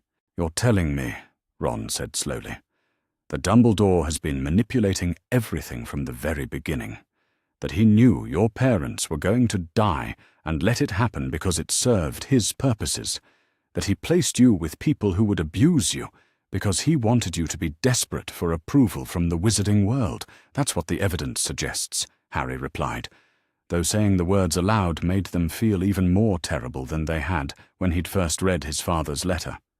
"And you think he's been planning for you to die as well, as some kind of noble sacrifice that will rally people to his cause and give him the political capital he needs to reshape magical society according to his vision." Harry nodded, unable to trust his voice to remain steady if he tried to speak. Ron pushed back from the table and began pacing around the small bedroom, his movements sharp and agitated. Harry had seen his friend angry before, but this was different. This was rage mixed with betrayal, the kind of fury that came from realizing that everything you'd believed about someone important in your life might have been a carefully constructed lie. "My parents worship him," Ron said, his voice tight with barely controlled emotion. "My entire family thinks he can do no wrong. When they talk about the war, about the sacrifices that have been made, and the victories that have been won, they give him credit for everything good that's happened and excuse everything bad as necessary, casualties in a larger struggle." Harry waited, letting Ron work through the implications on his own. This was the crucial moment, the point where Ron would either accept the evidence and join their investigation, or reject it as too painful to believe. Harry couldn't push, couldn't argue or cajole, or try to convince his friend through force of personality. Ron had to come to his own conclusions based on the facts that had been presented to him.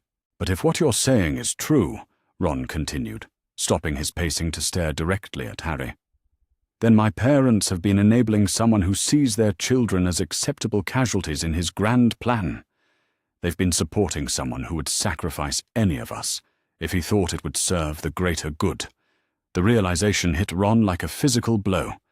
He sank back into his chair, his face pale and his hands shaking slightly.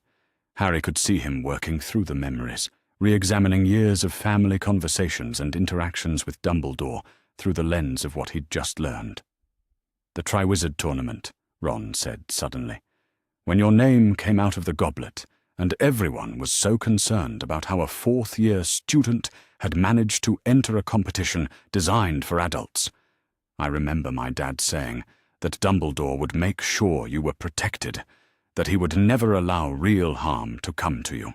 But you nearly died in that tournament," Ron continued, his voice growing stronger with anger. "Multiple times. The dragons, the lake, the maze. Any one of those tasks could have killed you, and yet somehow Dumbledore allowed you to compete. He could have found a way to remove you from the tournament, could have used his influence to change the rules or cancel the entire event. Instead, he let you face dangers that no student should ever have been exposed to. Because he needed me to face Voldemort at the end, Harry said quietly. He needed me to witness the return, to provide testimony that the wizarding world would believe, and he needed to test my willingness to sacrifice myself for others, to make sure I was properly conditioned for whatever final sacrifice he has planned. Ron buried his face in his hands, his shoulders shaking with the effort of processing everything he'd been told. When he finally looked up again, his expression had changed. The confusion and denial were gone, replaced by the kind of grim determination that Harry had learned to recognize in the faces of people who had been pushed beyond their limits and were preparing to push back. "What do we do?" Ron asked simply. The question was music to Harry's ears, confirmation that his faith in their friendship had been justified. Ron hadn't tried to minimize the evidence or explain it away. He hadn't insisted that there must be some reasonable explanation that would allow them to continue trusting Dumbledore without reservation. Instead, he had accepted the terrible truth and immediately turned his attention to the practical matter of how they should respond. "We investigate further," Harry said, feeling a surge of relief at no longer carrying this burden alone. "Hermione and I have been working on it for a week, but there's only so much we can accomplish without involving other people. We need allies, people who can help us gather information and verify what we've learned without alerting Dumbledore to what we're doing." "What about my family?" Ron asked. "Should we tell them what we've discovered?" Harry had been dreading that question, knowing that it would force him to reveal just how uncertain he was about who could be trusted and who might be working to further Dumbledore's agenda. The Weasley family had been nothing but kind to him, had welcomed him into their home, and treated him like a son. But they were also deeply loyal to Dumbledore, committed to the Order and everything it represented. "I don't think we can risk it," Harry said carefully. "Not yet, anyway. We need more evidence before we approach anyone who might feel obligated to report our suspicions to Dumbledore or other Order leadership. Your parents are good people, Ron, but their loyalty to Dumbledore runs very deep. If they thought we were being influenced by dangerous ideas or unreliable sources, they might take steps to protect us that would actually make it harder for us to learn the truth." Ron nodded reluctantly. "I hate keeping secrets from them, especially secrets this important, but you're probably right about how they would react. They've spent so many years following Dumbledore's lead that the idea of questioning his judgment would be almost unthinkable for them." "What about the twins?" Harry asked. "They've never been as reverent toward authority figures as the rest of your family, and they have access to information sources that might be useful to our investigation." Ron considered the suggestion seriously. "Fred and George are definitely more skeptical than most of my family, and they're good at keeping secrets when it matters. But they're also protective of the family, and they might decide that the best way to help us would be to tell our parents what we're planning. So we start with just the three of us," Harry said. "You, me, and Hermione. We gather more evidence, verify what we've learned, and slowly bring in other allies as we identify people who can be trusted." "4 of us, actually," Ron corrected, and Harry's heart skipped a beat as he realized what his friend was implying. 4. "Ginny," Ron said simply, "if we're going to do this, if we're going to investigate and potentially oppose the most powerful wizard in Britain, we're going to need all the help we can get. And my sister is tougher and more resourceful than most people realize. She also has a better understanding of how the adult world works than either of us, having grown up in a house where political discussions happen at the dinner table." Harry felt a complex mix of emotions at the suggestion. Part of him was thrilled at the thought of having Ginny involved in their investigation, of working closely with someone whose courage and intelligence he'd come to admire deeply over the past few years. But another part of him was terrified by the idea of putting her in danger, of involving her in something that could have devastating consequences for anyone who was discovered. "Are you sure she can be trusted with this?" Harry asked. "I know she's capable, but this isn't just dangerous. It's treasonous. If we're discovered, if Dumbledore realizes what we're doing, the consequences could be catastrophic for everyone involved." "She's my sister," Ron said firmly, "and she cares about you almost as much as I do. If there are people planning to use you as a weapon or a sacrifice, she deserves the chance to help protect you from them." The simple statement hit Harry harder than he'd expected, bringing tears to his eyes that he tried unsuccessfully to blink away. For so long, he'd felt isolated by his role as the boy who lived, set apart from normal relationships by the weight of expectations and destiny that surrounded him. The idea that there were people who cared about him enough to risk their own safety for his well-being was almost overwhelming. "All right," he said finally. "We'll talk to Ginny, but we do it carefully, and we make sure she understands exactly what she's getting into before we ask her to make any commitments." "Agreed," Ron said. "But Harry, there's something else we need to discuss. If Dumbledore has been manipulating events for as long as you think he has, if his plans are as comprehensive as your parents' letter suggests, then we're not just investigating a conspiracy, we're planning to oppose it.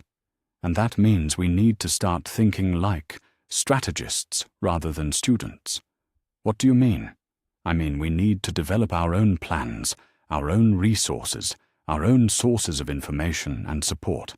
We can't just gather evidence and hope that exposing the truth will be enough to stop whatever Dumbledore has planned for you. We need to be prepared to take active steps to protect ourselves and the people we care about." The insight was both impressive and terrifying. Ron was right, of course. They weren't engaged in an academic exercise or a historical investigation. They were preparing to stand against forces that had been shaping the wizarding world for decades, forces that commanded loyalty from most of the people they'd grown up trusting and respecting. It would require them to think and act like adults, to make decisions with potentially life-and-death consequences for themselves and others. Harry wasn't sure any of them were ready for that kind of responsibility, but he was becoming increasingly certain that they didn't have a choice in the matter. "You're right," Harry said. "But where do we even begin? How do 4 teenagers start building the kind of resources we'd need to oppose someone like Dumbledore?" Ron grinned, and for the first time since their conversation had begun, he looked like his normal self rather than someone grappling with world-shattering revelations. "We start by using the advantages we already have," he said. "You're famous, Harry. People listen to you, trust you, believe in you, in ways that they don't believe in most adults. That's a kind of power, even if it's not the kind that Dumbledore has been trying to cultivate in you. And Hermione is brilliant," Ron continued. "She understands magic and history and politics in ways that most adults never will. If anyone can figure out how to counter Dumbledore's plans, it's her." "What about you?" Harry asked. "I know people," Ron replied simply. "I have connections throughout the wizarding world that go beyond just my family. Other students at Hogwarts, people my brothers have worked with, families that Dad has dealt with through the ministry. I can reach out to them, carefully and quietly, to start building a network of people who might be willing to support us if they knew what was really at stake. And Ginny knows things about how the adult world operates that the rest of us are still learning," Harry added, beginning to see the outlines of a plan that might actually have a chance of success. "She's been listening to political discussions and strategic planning sessions for years. She understands how power works in ways that most people our age don't." "Exactly," Ron said. "Together we might actually be able to accomplish something. It won't be easy, and it certainly won't be safe. But we have advantages that Dumbledore probably hasn't accounted for in his plans." They spent the rest of the evening working through the practical details of how to approach Ginny and how to begin building the network of allies and resources they would need for whatever came next. By the time the sounds of celebration began drifting up from the lower floors of the house, signaling the approach of midnight and the new year, They had the beginnings of a plan that felt both audacious and achievable. As they made their way downstairs to join the rest of the household for the traditional countdown, Harry felt something he hadn't experienced in months. For the first time since learning about the prophecy and his supposed destiny, he felt like he might actually have some control over his own future. The road ahead would be dangerous and uncertain, filled with challenges that would test everything they thought they knew about themselves and each other. But they would face those challenges together, as friends and allies united by their refusal to accept the roles that others had chosen for them. And that, Harry thought, as the clock began to chime midnight and the household erupted in cheers and embraces, was the best possible way to begin a new year.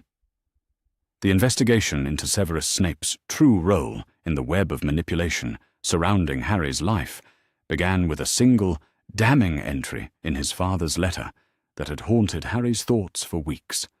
James Potter had written with bitter clarity about his growing suspicions that the man who claimed to have switched sides was actually playing a much deeper game, one that served Dumbledore's purposes in ways that went far beyond simple espionage or protection.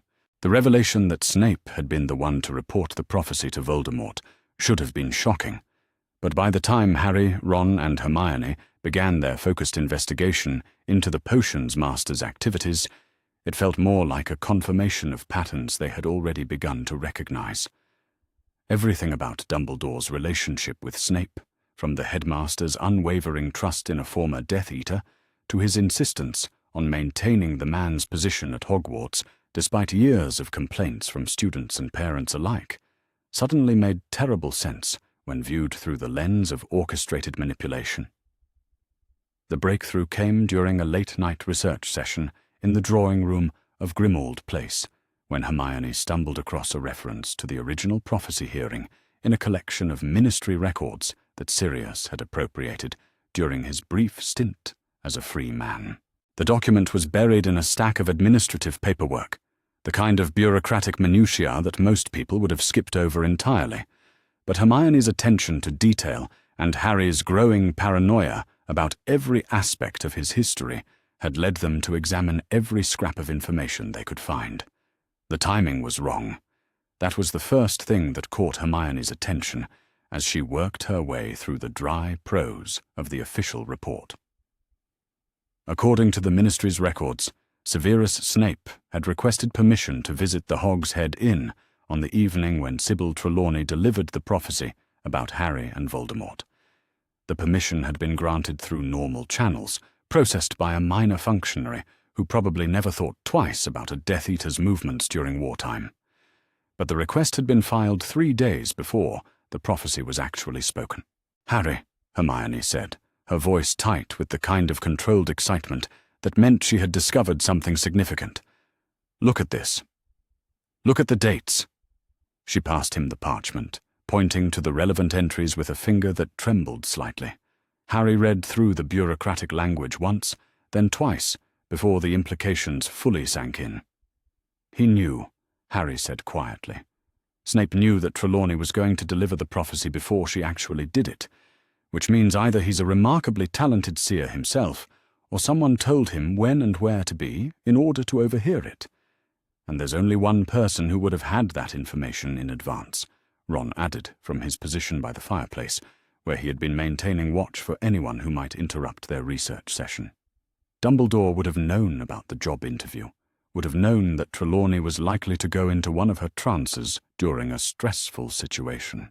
The three friends stared at each other as the full ramifications of what they had discovered began to crystallize. It wasn't just that Snape had overheard the prophecy by accident, or even that he had been deliberately eavesdropping on Dumbledore's private affairs. The entire incident had been orchestrated, planned in advance by someone who wanted to ensure that Voldemort would learn about the prophesied child and take action to eliminate the potential threat. Someone who needed Voldemort to mark Harry as his equal in order to fulfill the conditions that would make the prophecy come true. "This is worse than anything in your father's letter," Hermione whispered, her face pale with horror. "This isn't just about allowing events to unfold naturally, or failing to prevent tragedies that served a larger purpose. This is active manipulation, deliberate engineering of the circumstances that led to your parents' deaths. Harry felt something cold and sharp settle in his chest as he processed what she was saying. He had thought he understood the scope of Dumbledore's manipulation, had believed that his father's accusations represented the worst possible interpretation of the headmaster's actions. But if what they had discovered was accurate, if Dumbledore had actually arranged for Snape to overhear and report the prophecy, then the level of premeditation involved was staggering. "My parents died because Dumbledore wanted them to die," Harry said, and was surprised by how calm his voice sounded, despite the rage that was building inside him. The prophecy wasn't an unfortunate leak of information that Dumbledore was forced to work around. It was part of his plan from the very beginning.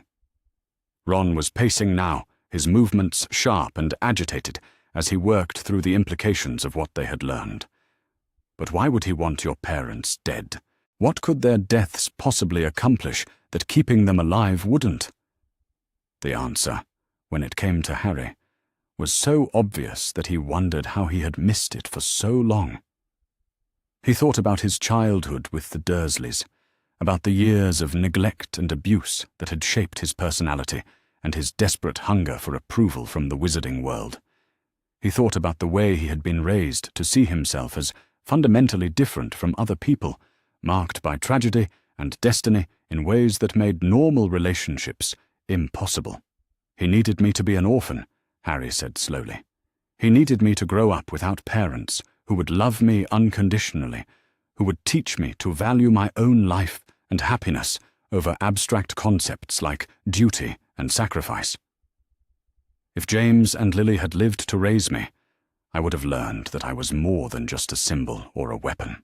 I would have had people in my life whose primary concern was my well-being, rather than my usefulness in someone else's war.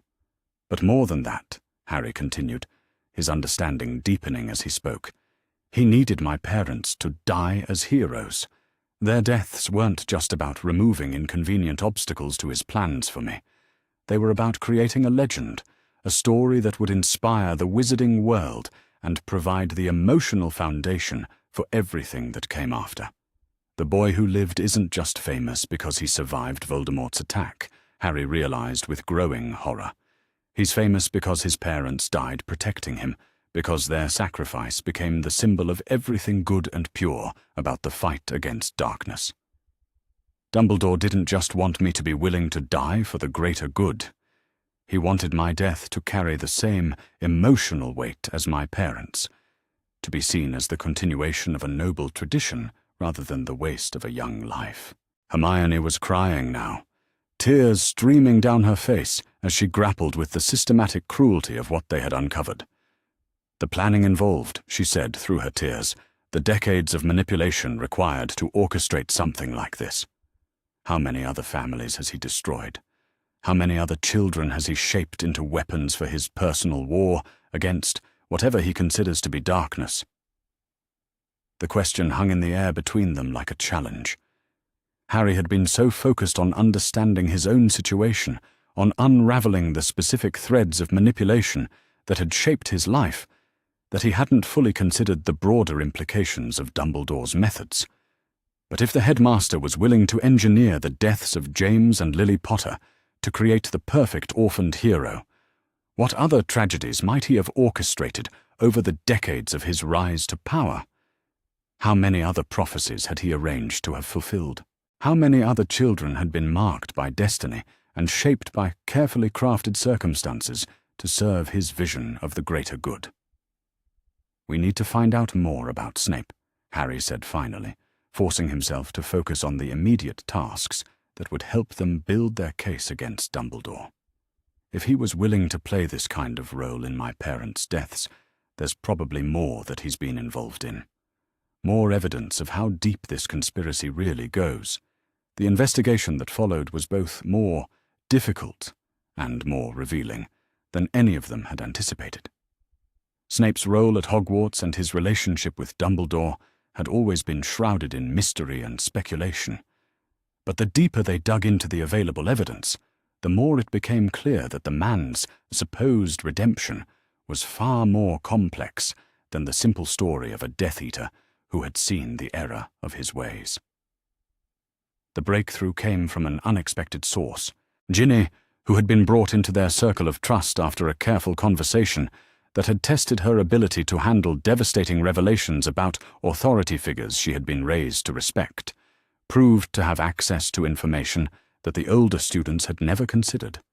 Her friendship with Luna Lovegood, combined with her willingness to explore the more unconventional sources of gossip and rumor that circulated through Hogwarts, had given her insights into patterns of behavior that had escaped more conventional investigation.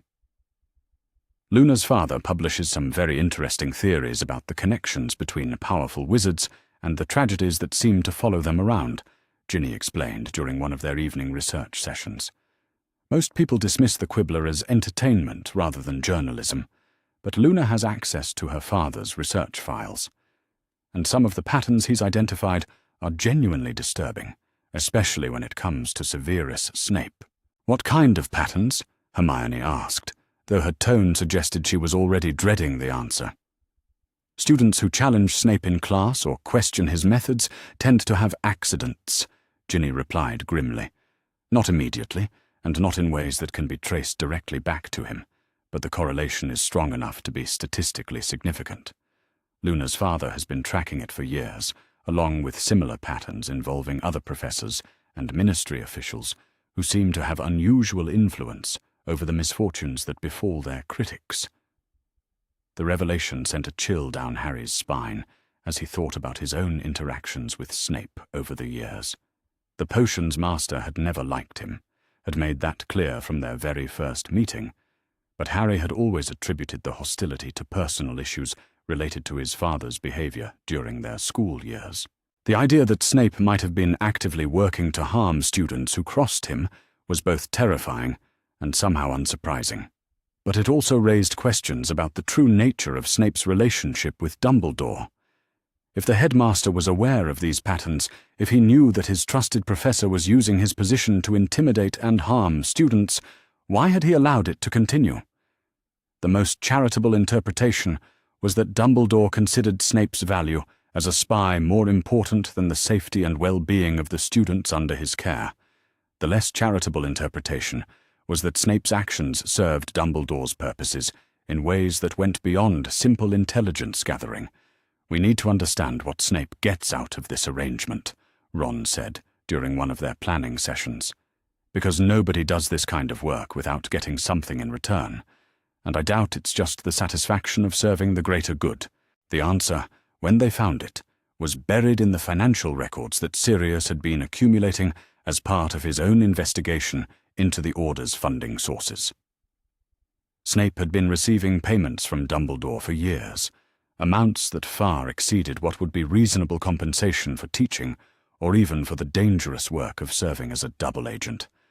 The money was coming from discretionary funds that Dumbledore controlled through his various positions of authority, transferred through a complex network of intermediaries that would have made it nearly impossible for casual observers to trace. "He's being paid to play a role," Harry realized as they studied the financial documents spread across the drawing-room table. Not just the role of a reformed Death Eater or a reluctant protector, but the role of someone who hates me for reasons that everyone understands and sympathizes with. "He's supposed to be the obstacle I have to overcome, the adult authority figure who makes my life difficult and forces me to prove myself through adversity. And when the time comes for me to make the ultimate sacrifice," Hermione added with growing understanding, "the fact that even someone like Severus Snape was working to protect me will make my death seem even more tragic and meaningful. The man who hated me was still willing to risk his life to keep me safe, which proves that my life had value beyond my personal relationships." The psychological manipulation involved was breathtaking in its sophistication. Dumbledore hadn't just been shaping Harry's character through the major events of his life.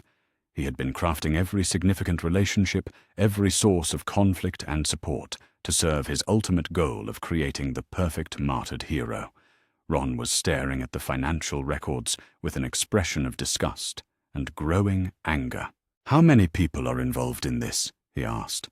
"How many adults that we're supposed to trust are actually just actors playing roles in Dumbledore's elaborate performance?" The question was one that had been haunting all of them as the scope of the conspiracy became clearer. Every interaction they had ever had with authority figures was now suspect. Every piece of advice or guidance potentially compromised by ulterior motives. The world they thought they understood was revealing itself to be an elaborate stage set, populated by performers whose true loyalties and motivations remained hidden. But the investigation into Snape had also revealed something else, something that offered a glimmer of hope amid the overwhelming darkness of what they had discovered. Not everyone was playing a role. Some of the adults in their lives, some of the people they had learned to trust and rely upon, appeared to be exactly what they seemed to be. Lupin's financial records showed no unusual payments or suspicious transactions. His interactions with Harry had been consistent with someone who genuinely cared about his well-being rather than his usefulness as a symbol. The same was true for several other Order members, people who seemed to be motivated by sincere belief in the cause rather than loyalty to Dumbledore's personal agenda. The realization was both comforting and strategically important. If they could identify the people who were unknowing participants in Dumbledore's schemes, they might be able to build alliances with adults who had the resources and experience to help them oppose the headmaster's plans. But it would require careful analysis and even more careful approach work. The wrong word to the wrong person could expose their investigation and put all of them in danger before they had gathered enough evidence to protect themselves. As they concluded their research into Snape's role in the conspiracy, Harry found himself thinking about the complexity of the situation they were facing.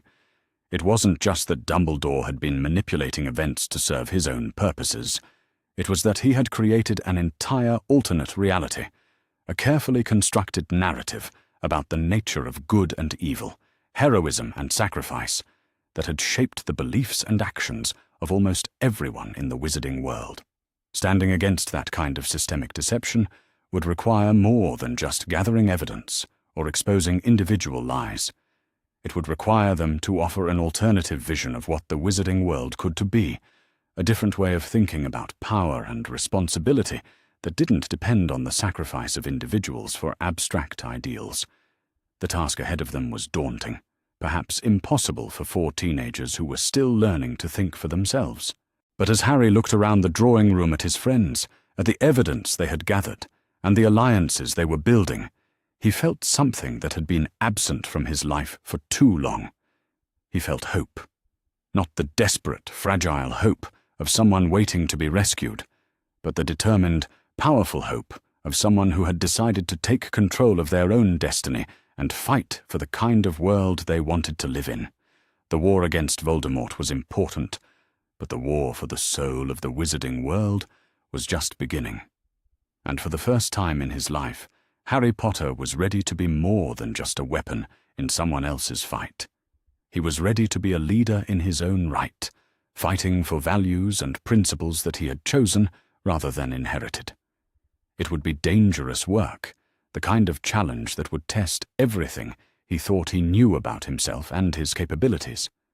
But he wouldn't be fighting alone, and that, more than any prophecy or destiny, gave him the confidence to believe that they might actually succeed. The prophecy orb sat in the Department of Mysteries like a small, glowing secret, waiting to destroy everything Harry thought he understood about his own destiny. Getting access to it had required weeks of careful planning, strategic manipulation of ministry contacts that Ron had cultivated through his father's position, and a level of deception that made all of them uncomfortable, but seemed increasingly necessary as the scope of Dumbledore's manipulation became clear. The breakthrough had come through an unexpected source. Luna Lovegood, whose father's connections to the more unconventional corners of the magical world had already proven invaluable to their investigation, had mentioned during one of their planning sessions that there were ways to access Department of Mysteries records that didn't involve the usual ministry channels. Her father's work as a journalist had given him contacts among the unspeakables, people who were willing to share information with someone they trusted to present it responsibly. "It's not that they want to undermine the ministry," Luna had explained in her characteristic dreamy voice, "but some of them are concerned about how certain prophecies have been interpreted and used by people in positions of authority. They think the public has a right to know the complete context of predictions that are being used to justify major policy decisions." The process of gaining access had been both simpler and more terrifying than Harry had expected. A brief meeting in a Diagon Alley cafe, a carefully worded request that emphasized Harry's right to know the complete content of a prophecy that concerned his own fate, and a sympathetic unspeakable who had been disturbed by the way certain historical events seemed to align too perfectly with prophetic predictions. The prophecy chamber itself was exactly as Harry remembered it from his nightmarish vision during his 5th year, rows upon rows of glowing orbs containing predictions that stretched back centuries. But this time, he was here with permission, accompanied by friends, rather than rushing to rescue someone who might not have needed rescuing, and armed with questions that went far beyond the simple desire to hear his own prophetic destiny spoken aloud. The orb labelled with his name was smaller than he had expected, no larger than a crystal ball, but somehow containing the weight of everything that had shaped his life since before his birth. When he lifted it from its shelf, the familiar, tingling sensation of magic, recognizing magic, coursed through his fingers. But this time, he was prepared for what he was about to hear. What he wasn't prepared for was how much more there was to hear than he had ever been told. The voice that emerged from the orb was indeed Sybil Trelawney's, but the prediction that unfolded was far longer and more complex than the version Dumbledore had shared with him in the headmaster's office. The prophecy Harry had heard before, the one about a boy born as the 7th month dies with the power to vanquish the Dark Lord, was only the beginning of a much more elaborate prediction that continued for several more minutes. Born of those who have thrice defied him, the familiar words began, but then continued with phrases Harry had never heard before. Marked by power not his own, shaped by loss designed to teach sacrifice, he shall walk the path laid out by those who would use his light to banish shadows they themselves have cast. The prophecy spoke of manipulation and orchestrated tragedy, of a child who would be raised as a weapon and taught to see his own death as the highest form of heroism. It described, with the kind of specificity that made Harry's blood run cold, the exact methods that would be used to shape his character and ensure his compliance with the role he was expected to play. But most chilling of all was the prophecy's description of the forces that would guide these manipulations. The Ancient One, wise in the ways of sacrifice, shall shape the vessel through calculated loss and measured tragedy, believing himself the architect of necessary darkness in service of light. Yet the vessel, when awakened to the truth of his binding, shall choose freedom over fate, alliance over isolation, and in doing so shall reshape the very foundations upon which the prophetic structure rests. Harry's hands were shaking as the prophecy concluded, the implications of what he had just heard reverberating through his mind like aftershocks from an earthquake. This wasn't just a prediction about his conflict with Voldemort. It was a detailed description of Dumbledore's plans for him, complete with warnings about the manipulations he would face, and remarkably, suggestions about how he might overcome them. Hermione was the first to speak, her voice barely above a whisper. "Harry, this prophecy wasn't just predicting the future. It was providing instructions, a roadmap for exactly the kind of investigation and resistance we've been conducting." Ron nodded grimly, his face pale as he processed the implications. Someone wanted you to discover the truth, wanted you to understand what was being done to you. The question is who and why they were willing to embed their message in a prophecy that Dumbledore would have access to. The answer to that question began to emerge as they delved deeper into the prophecy archives, guided by their unspeakable contact toward records that painted a very different picture of how prophetic predictions were created, interpreted, and used by those in power. What they discovered was a systematic pattern of prophecy manipulation that stretched back decades, with Dumbledore's name appearing again and again in connection with predictions that had shaped major political and social developments in the wizarding world. There were prophecies about the rise and fall of dark wizards that seemed to predict not just what would happen, but what needed to happen in order to achieve specific political outcomes. Predictions about the deaths of inconvenient political figures that had been interpreted in ways that justified their elimination. Prophecies about the emergence of chosen heroes that had been used to identify and groom individuals who could be shaped into useful symbols. The pattern was clear, and it was horrifying. Dumbledore hadn't just been manipulating Harry's life to fulfill the prophecy about Voldemort.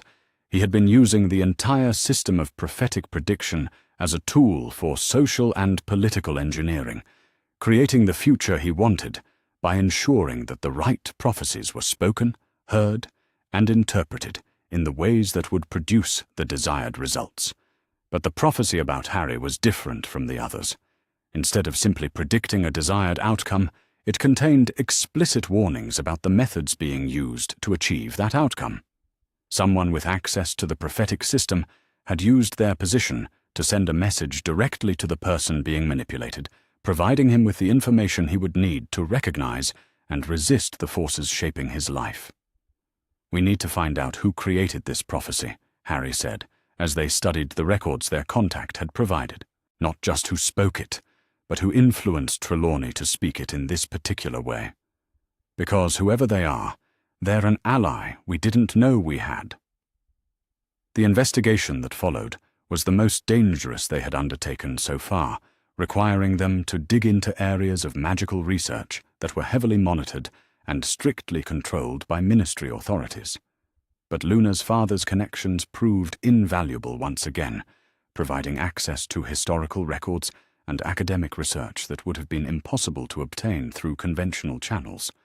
What they discovered was a network of researchers, historians, and theorists who had been quietly documenting the patterns of prophetic manipulation for years. These individuals, scattered across various institutions and organizations throughout the magical world, had been working independently to understand how prophecies were being used as tools of political control. The leader of this informal network was someone Harry had never expected: Bathilda Bagshot, the elderly historian who had been one of the few people to maintain contact with his family during their final months in hiding. Bathilda's research into the history of prophetic prediction had led her to conclusions that mirrored everything Harry and his friends had discovered about Dumbledore's methods. More importantly, Bathilda had been the one to influence Trelawney's prophecy about Harry, using her knowledge of ancient divination techniques to ensure that the prediction would contain not just Dumbledore's desired message about sacrifice and destiny, but also the warnings that would help Harry understand and resist the manipulation.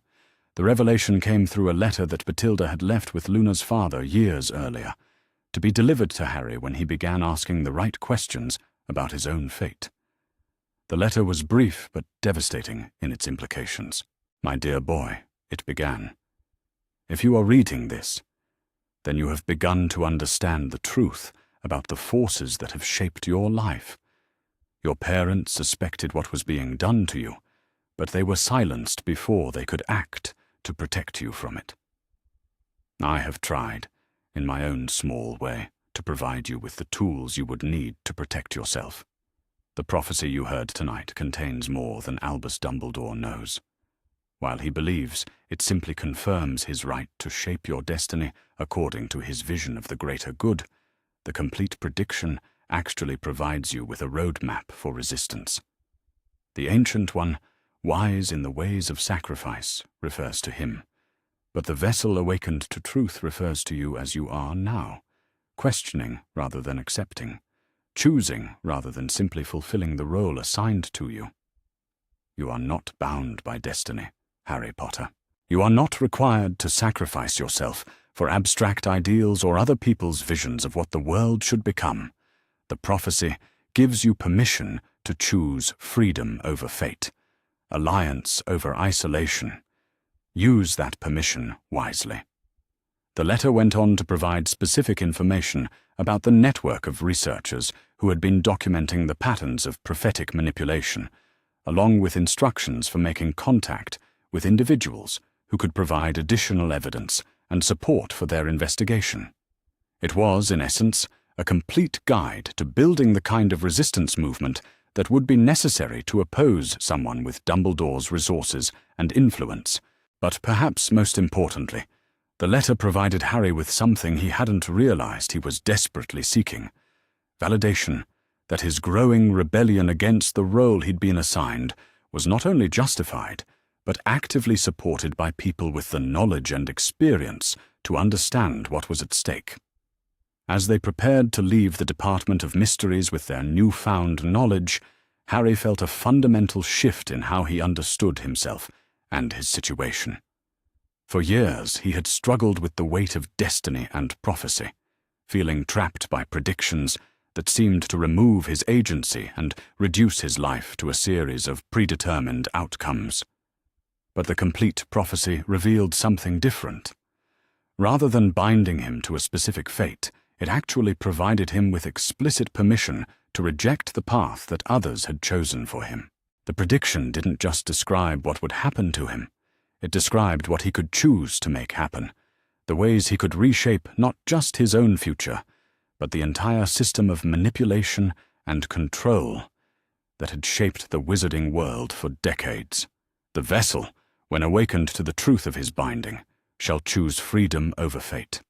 Those words echoed in Harry's mind as they made their way back through the ministry corridors, and for the first time since this entire journey began, he felt not just angry or determined, but genuinely powerful.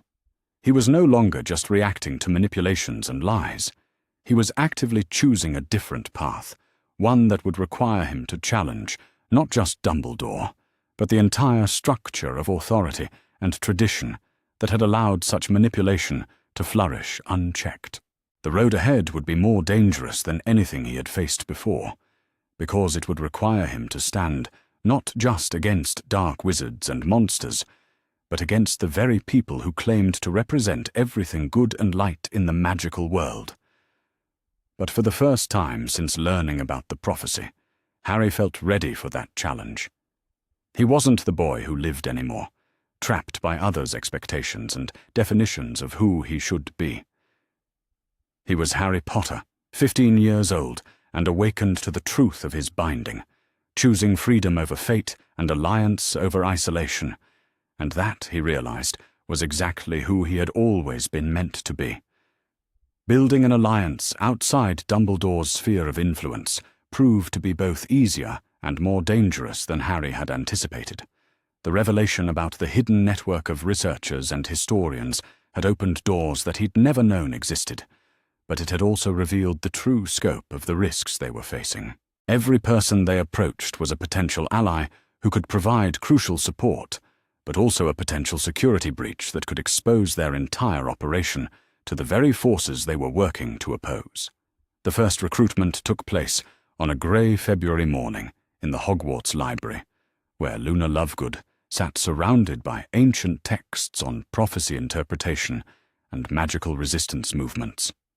Her acceptance of their invitation to join the Alliance had been both immediate and unsurprising, given her unique perspective on the hidden connections between apparently unrelated magical phenomena and her family's history of opposing institutional authority. Luna's contribution to their planning sessions was invaluable in ways that went beyond her access to information sources. Her ability to see patterns that others missed, combined with her complete lack of reverence for traditional power structures, made her an ideal strategist for the kind of unconventional resistance they were planning. More importantly, her serene confidence in the rightness of their cause provided a stabilizing influence during moments when the magnitude of what they were attempting threatened to overwhelm them. People have been fighting against manipulative authority figures for centuries, Luna observed during one of their evening meetings in the Room of Requirement. The methods change, but the fundamental principles remain the same. You identify the sources of false information. You build networks of people who are committed to truth rather than convenience. and you create alternative structures that can provide the services and support that people need without requiring them to submit to control. The recruitment of Neville Longbottom was more complex, requiring careful preparation and a delicate approach to topics that touched on some of the most painful aspects of his family history. Harry had known for years that Neville's parents had been tortured into insanity by Death Eaters, but he had never fully understood the political context that had made them targets or the ways their fate had been used to advance certain agendas within the Order of the Phoenix. The conversation took place in the greenhouse where Neville spent most of his free time, surrounded by the plants that responded to his care with the kind of flourishing growth that he had never been able to achieve in his relationships with people. Harry approached the topic gradually, beginning with general questions about the First War against Voldemort and the sacrifices that various families had made in service of the Resistance. Neville's initial responses were careful and guarded, reflecting the protective instincts he had developed around discussions of his parents' fate. But as Harry began to share some of what he had learned about the systematic nature of the manipulations they were all facing, something shifted in Neville's expression. The careful neutrality was replaced by a growing anger that seemed to have been building for years beneath his quiet, self-deprecating exterior. "You're telling me that my parents weren't just casualties of war," Neville said slowly, his voice tight with controlled emotion. "You're saying they were deliberately put in harm's way, used as bait to draw out Death Eaters who could then be eliminated or captured." Harry nodded, though the confirmation felt like a betrayal of someone he had come to respect deeply over their years at Hogwarts together. "The evidence suggests that Dumbledore knew your parents were being targeted, knew that their work for the Order had made them high-priority objectives for Voldemort's followers. But instead of providing them with better protection or removing them from active duty, he used their visibility to set traps for the people hunting them. And when the traps failed, when my parents were captured and tortured, their suffering became part of the narrative about the costs of fighting against darkness," Neville continued with growing understanding. "Their sacrifice, like so many others, was used to justify whatever methods Dumbledore thought were necessary to win the war. The realization that his parents' fate had been orchestrated, rather than simply tragic, seemed to unleash something in Neville that Harry had never seen before. The quiet, uncertain boy who had spent years apologizing for his own existence was replaced by someone who radiated the kind of determined anger that could move mountains or topple governments. "What can I do to help?" Neville asked simply, and Harry felt a surge of gratitude for the straightforward commitment that characterized his Gryffindor housemate's approach to moral questions. The recruitment of members from Dumbledore's army proved more challenging, requiring them to identify individuals who had joined the organization out of genuine commitment to fighting injustice rather than simple loyalty to Harry or opposition to ministry authority. Many of their former DA colleagues were still too invested in the narrative of Harry as the chosen one, too committed to the idea that their role was to support him in whatever sacrifice might be required, to be capable of embracing the more complex reality of systematic manipulation and resistance. But some proved ready to hear the truth and commit to the harder path of building something new rather than simply opposing what already existed. Cho Chang, whose experience with ministry propaganda during her 6th year had made her skeptical of official narratives, became one of their most effective recruiters among the Ravenclaw students. Dean Thomas and Seamus Finnegan, whose families had suffered under both Death Eater attacks and ministry overreach, proved willing to question whether the Order's methods were really serving the interests of the people they claimed to protect. The most significant recruitment, however, came from an entirely unexpected source. Draco Malfoy approached Harry during a potions class, sliding a carefully folded note across their shared workspace, with the kind of casual gesture that would have appeared completely innocent to anyone who happened to be watching. The note was brief but electrifying in its implications. "I know what you're really investigating, and I have information that might be useful to your cause. Meet me in the abandoned classroom on the 3rd floor tonight at 11. Come alone, but bring your wand." Harry spent the rest of the day wrestling with the decision of whether to accept what could easily be a trap designed to expose their entire operation to hostile forces. Draco Malfoy was the son of a Death Eater, raised in a family that represented everything they were fighting against. But he was also someone who had access to information about the inner workings of both Voldemort's organization and the pure-blood political networks that shaped so much of wizarding society. The meeting itself took place in an atmosphere of wary mutual assessment, with both teenagers clearly prepared for betrayal or violence. But what Draco had to share was information that no one else could have provided, details about the connections between Dumbledore and certain prominent Death Eater families that painted a picture of collaboration and mutual benefit that went far beyond the simple narrative of good versus evil that dominated public discourse. "My father has been taking orders from Dumbledore for years," Draco revealed, his voice bitter with the kind of disillusionment that came from discovering that everything you had believed about your family's principles was a carefully constructed lie. Not openly, not in any way that could be traced or proven, but through intermediaries and coded communications that made it clear which actions would be tolerated and which would result in consequences. "The Death Eaters aren't really independent agents fighting for pure blood supremacy," Draco continued, his words coming faster as the full scope of his revelations poured out. "Their controlled opposition, managed conflict designed to create the kind of fear and instability that justifies increasingly authoritarian responses from the Ministry and the Order. Voldemort himself may believe he's fighting for his own vision of magical society, but the resources and information he needs to operate come through channels that Dumbledore could cut off at any time." The implications of what Draco was describing were staggering in their scope and cynicism.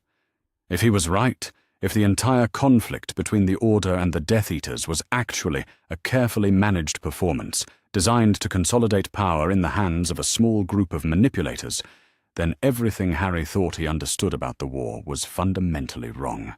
But it also explained so many things that had never made sense before.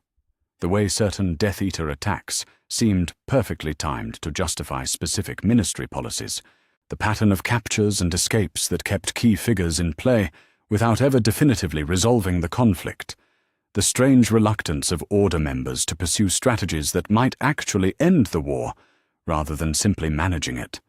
"Why are you telling me this?" Harry asked, though he suspected he already knew the answer.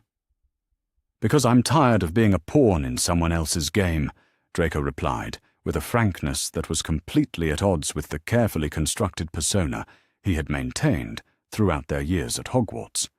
"Because I've spent my entire life being shaped to play a role in a conflict that serves everyone's interests, except those of the people who are actually fighting and dying. And because I think you might be the only person with the combination of influence and integrity necessary to actually change things, rather than just perpetuating the cycle with yourself in a different position." The alliance that emerged from that conversation was unlike anything Harry had ever experienced.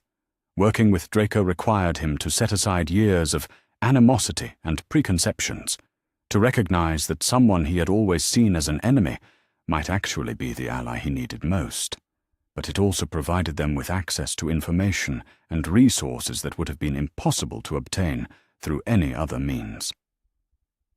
Draco's knowledge of pure-blood politics and Death Eater organizational structures proved invaluable in understanding how Dumbledore's network of influence actually operated. His connections within Slytherin House opened doors to recruiting efforts among students who had been overlooked by traditional resistance movements. Most importantly, his first-hand experience with the kind of systematic manipulation they were all fighting gave him insights into the psychological and social dynamics that made such control possible. The process of integrating Draco into their existing alliance required careful negotiation and considerable adjustment from everyone involved. Ron, in particular, struggled with accepting someone who had spent years tormenting him and his friends as a trusted member of their inner circle. But the evidence Draco provided about the true nature of the conflict was too valuable to ignore, and his commitment to their cause proved itself through actions rather than words. As their alliance expanded beyond the original quartet of Harry, Hermione, Ron, and Ginny, the nature of their activities began to shift from investigation to active preparation for resistance. They established secure communication networks that allowed members to coordinate activities without risking exposure. They identified safe locations where they could meet and plan without being observed by Order surveillance. Most importantly, they began developing the kind of alternative leadership structures that would be necessary if they were going to offer people a genuine choice between Dumbledore's vision of sacrificial heroism and something that actually served their interests. The work was exhausting and often frustrating, requiring them to operate with the kind of operational security that made every conversation and every decision a potential source of danger. But it was also exhilarating in ways that none of them had expected. For the first time in their lives, they were building something rather than simply reacting to forces beyond their control. They were creating the kind of organization that could actually challenge the systems of manipulation and control that had shaped their world for so long. The true test of their alliance came during a carefully orchestrated operation to extract information from the Order's own files, documents that would provide definitive proof of the systematic nature of Dumbledore's manipulation and the extent of the network he had built to support it. The operation required precise timing, multiple diversions, and the kind of coordinated action that would have been impossible without the trust and commitment that had developed among their expanded group. Sirius Black proved to be an unexpected ally in this effort, though his recruitment had required a different approach than any of the others. Harry's godfather had spent years struggling with his own doubts about Dumbledore's methods, but his loyalty to James and Lily's memory had made it difficult for him to openly question the man who claimed to be carrying forward their legacy. The revelation about the true circumstances of his best friend's deaths, combined with evidence about the systematic manipulation of their son, finally pushed him past the point where loyalty could override evidence. Sirius's access to Order headquarters and his knowledge of security procedures made the document extraction possible, while his adult authority provided a degree of protection for the teenagers who were taking the greatest risks. But perhaps more importantly, his decision to join their alliance represented a symbolic break with the older generation's willingness to accept sacrifice as a necessary component of resistance. The documents they obtained confirmed everything they had suspected, and more. Detailed plans for Harry's psychological conditioning, correspondence about the management of various crises to maximize their impact on public opinion, financial records showing payments to individuals who had played key roles in shaping events according to Dumbledore's preferences.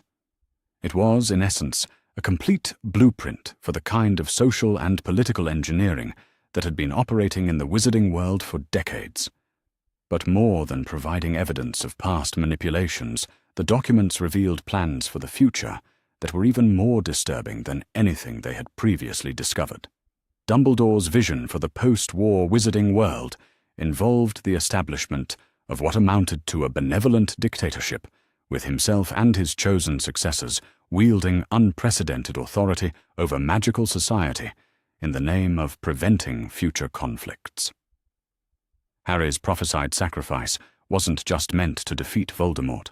It was meant to provide the emotional and political capital necessary to justify the elimination of traditional democratic institutions and their replacement with a system of enlightened leadership accountable to no one except their own interpretation of the greater good.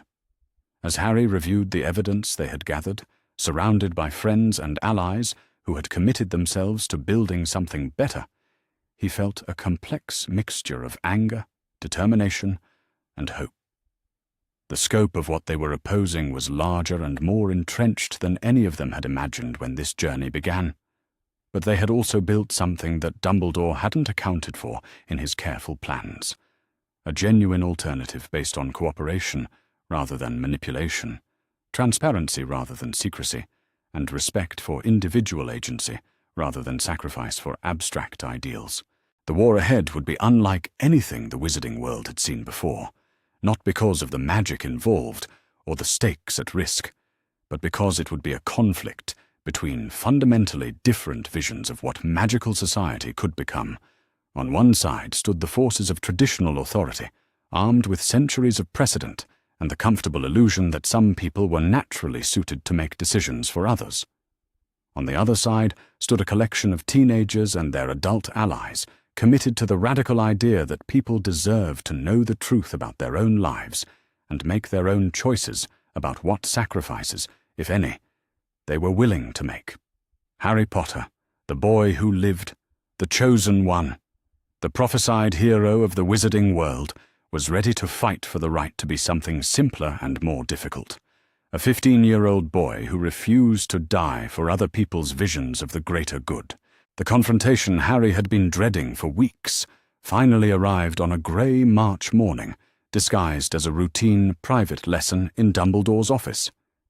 The summons had come with breakfast, delivered by a house elf whose nervous demeanour suggested that even the castle's magical servants were aware of the growing tension between the headmaster and his most famous student. The message itself was brief and ostensibly benign, requesting Harry's presence at 11 o'clock to discuss his defense against the dark arts curriculum and his progress in managing the emotional pressures that came with his unique position in the wizarding world. But Harry knew better than to take the stated purpose at face value. The timing was too convenient, coming just days after their successful operation to extract documents from Order headquarters. The phrasing was too carefully neutral, designed to appear routine while actually conveying an unmistakable undertone of authority and expectation. Most tellingly, the request had come without the usual preliminary discussions or scheduling negotiations that characterized Dumbledore's normal interactions with students. This wasn't going to be a friendly chat about academic progress or personal development. This was going to be a test of wills between two people who had fundamentally different visions of how power should be exercised and what kinds of sacrifices could be demanded from individuals in service of abstract ideals.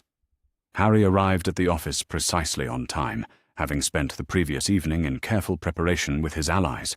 They had developed contingency plans for various scenarios, established communication protocols that would allow them to respond quickly if the meeting went badly, and reviewed the evidence they had gathered to ensure that Harry would be ready to counter any attempts at manipulation or misdirection.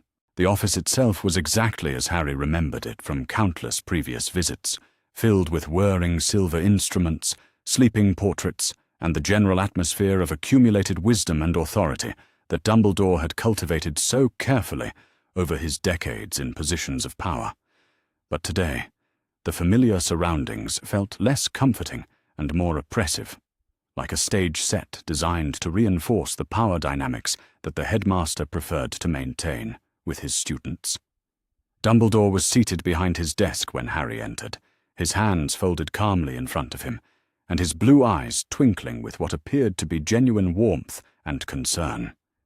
The performance was flawless, exactly the kind of grandfatherly benevolence that had convinced generations of students to trust him with their secrets and follow his guidance without question. "Harry, my dear boy," Dumbledore said with apparent pleasure, "please sit down. I hope you'll forgive the abruptness of this invitation, but I've been concerned about some changes I've observed in your behavior over the past few weeks, and I thought it would be beneficial for us to have a conversation about them." The opening was perfectly calculated to put Harry on the defensive, framing his growing independence as problematic behavior that required intervention rather than a natural response to learning uncomfortable truths about his situation. It was exactly the kind of subtle manipulation that Harry had learned to recognize and resist, but executing that resistance in the face of Dumbledore's considerable personal charisma was proving more challenging than he had anticipated. "What kind of changes?" Harry asked, settling into the chair across from the headmaster's desk and working to keep his voice neutral and respectful. Dumbledore leaned back slightly, his expression growing more serious, but retaining the fundamental warmth that made him so effective at managing difficult conversations. "I've noticed that you seem more withdrawn lately, less willing to confide in the adults who care about you. Your professors have mentioned that you appear distracted in classes, and several Order members have expressed concern about your emotional state during your time at Grimmauld Place." The catalogue of observations was both accurate and misleading, describing real changes in Harry's behaviour, while completely ignoring the legitimate reasons for those changes. It was a masterpiece of selective interpretation, focusing on symptoms while studiously avoiding any discussion of causes that might reflect poorly on Dumbledore's own actions. "I've been thinking about things," Harry replied carefully, "trying to understand my situation better and what's expected of me in the war against Voldemort." The mention of self-directed analysis seemed to trigger something in Dumbledore's expression, a subtle tightening around the eyes that suggested he was prepared for this particular line of discussion. "That's exactly what I wanted to talk to you about," he said, leaning forward with the kind of earnest intensity that he used when delivering his most important messages. "Harry, I know that the burden of the prophecy weighs heavily on you, and I understand that you've been seeking answers to questions about your destiny and your role in the conflict we're all facing. That kind of intellectual curiosity is natural and commendable. But I'm concerned that you may be approaching these complex issues without the guidance and context that would help you interpret the information you're discovering." The words were carefully chosen to acknowledge Harry's investigations, while simultaneously undermining them, suggesting that any conclusions he might have reached were the result of inexperience and insufficient understanding rather than legitimate analysis of problematic evidence. It was a sophisticated form of gaslighting, designed to make Harry question his own perceptions and judgment. "What kind of context do you think I'm missing?" Harry asked, genuinely curious about how Dumbledore would attempt to explain away the systematic manipulation that had been documented so thoroughly in the evidence they had gathered. Dumbledore was quiet for a long moment, his gaze fixed on something beyond Harry's shoulder, as if he were weighing the costs and benefits of various approaches to the conversation. When he finally spoke, his voice carried the weight of someone sharing confidential information that he would prefer to keep private. "The context of necessity, my dear boy. The understanding that in times of war, leaders are sometimes forced to make decisions that seem harsh or manipulative when viewed in isolation, but that serve essential purposes when considered as part of a larger strategy designed to protect innocent lives and preserve the values we hold most dear." The explanation was exactly what Harry had expected, the same utilitarian justification for authoritarian decision-making that had been used throughout history to excuse the sacrifice of individuals for supposedly greater goods. But hearing it articulated so clearly, with such apparent sincerity, was still jarring in ways that Harry hadn't fully anticipated. "What kinds of decisions?" Harry pressed, determined to force Dumbledore to be more specific about the methods he was defending. The headmaster's expression grew more grave, and Harry could see him calculating exactly how much truth he could reveal, without completely undermining his position or losing control of the conversation. "Decisions about information sharing, about the timing of revelations that might affect your emotional development and your willingness to fulfill the role that fate has assigned to you. Decisions about the adults who would be permitted to influence your thinking during crucial developmental periods. Decisions about the experiences you would be allowed to have and the relationships you would be encouraged to form." The admission was more comprehensive than Harry had dared to hope for, a clear acknowledgement that the manipulation he had discovered was not only real, but deliberately planned and executed over many years. But it was also framed in terms that suggested such manipulation was not only justified but necessary, a benevolent form of guidance designed to protect Harry from influences that might have led him astray. "And you made these decisions without consulting me, without giving me the chance to participate in choices about my own life," Harry said, working to keep his voice level despite the anger that was building in his chest. "You were a child, Harry," Dumbledore replied, with the kind of patient condescension that had probably convinced countless students that they were receiving wisdom rather than manipulation. "Children require guidance from adults who have the experience and perspective necessary to make decisions in their best interests. As you've grown older, I've gradually provided you with more information and greater autonomy, always calibrating the pace of those revelations to your emotional maturity and your readiness to handle difficult truths. The response was perfectly crafted to make Harry's objections seem petulant and unreasonable, the complaints of an adolescent who didn't understand the complexities of adult decision-making.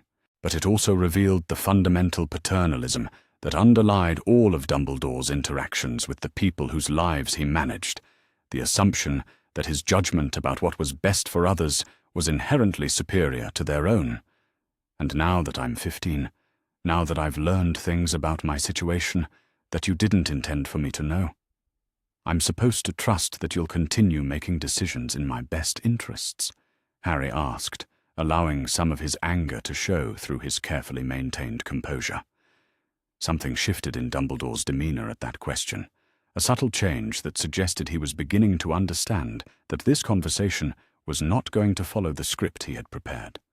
The grandfatherly warmth remained, but it was now accompanied by something harder and more calculating, the expression of someone who was prepared to use more direct forms of influence if gentle manipulation proved insufficient. "What things do you believe you've learned, Harry?" Dumbledore asked, his voice carrying a note of genuine curiosity mixed with what might have been concern or warning. The question was clearly a test, an attempt to determine exactly how much Harry knew about the systematic nature of the manipulation he had been subjected to, and how he had acquired that knowledge. The way Harry answered would likely determine the tactics Dumbledore employed for the remainder of their conversation, and potentially for all of their future interactions. Harry had prepared for this moment, had rehearsed various approaches with his allies until they had identified the strategy that would be most likely to achieve their objectives while minimizing the risks to everyone involved. The goal was not to reveal everything they had discovered, but to establish clearly that Harry was no longer willing to accept manipulation disguised as guidance. "I've learned that the story I was told about my parents' deaths wasn't complete," Harry said, watching Dumbledore's face carefully for signs of how the revelation was being received. "I've learned that some of the people I was taught to trust had their own agendas that weren't necessarily aligned with my well-being. And I've learned that the choices I thought I was making independently were actually being shaped by information and circumstances that were carefully managed to produce specific outcomes." The response was measured and controlled, revealing enough knowledge to make it clear that Harry was no longer operating from a position of ignorance, while avoiding specifics that might compromise the security of his investigation or the safety of his allies. But it was also a direct challenge to the fundamental premise of Dumbledore's authority, a clear statement that Harry was no longer willing to accept decisions made on his behalf without his knowledge or consent. Or Dumbledore absorbed the statement with the kind of thoughtful silence that suggested he was processing not just the words, but their implications for his broader plans and strategies. When he finally responded, his voice was gentler, but also more serious, carrying the weight of someone who was prepared to be more direct about realities he would have preferred to leave implicit.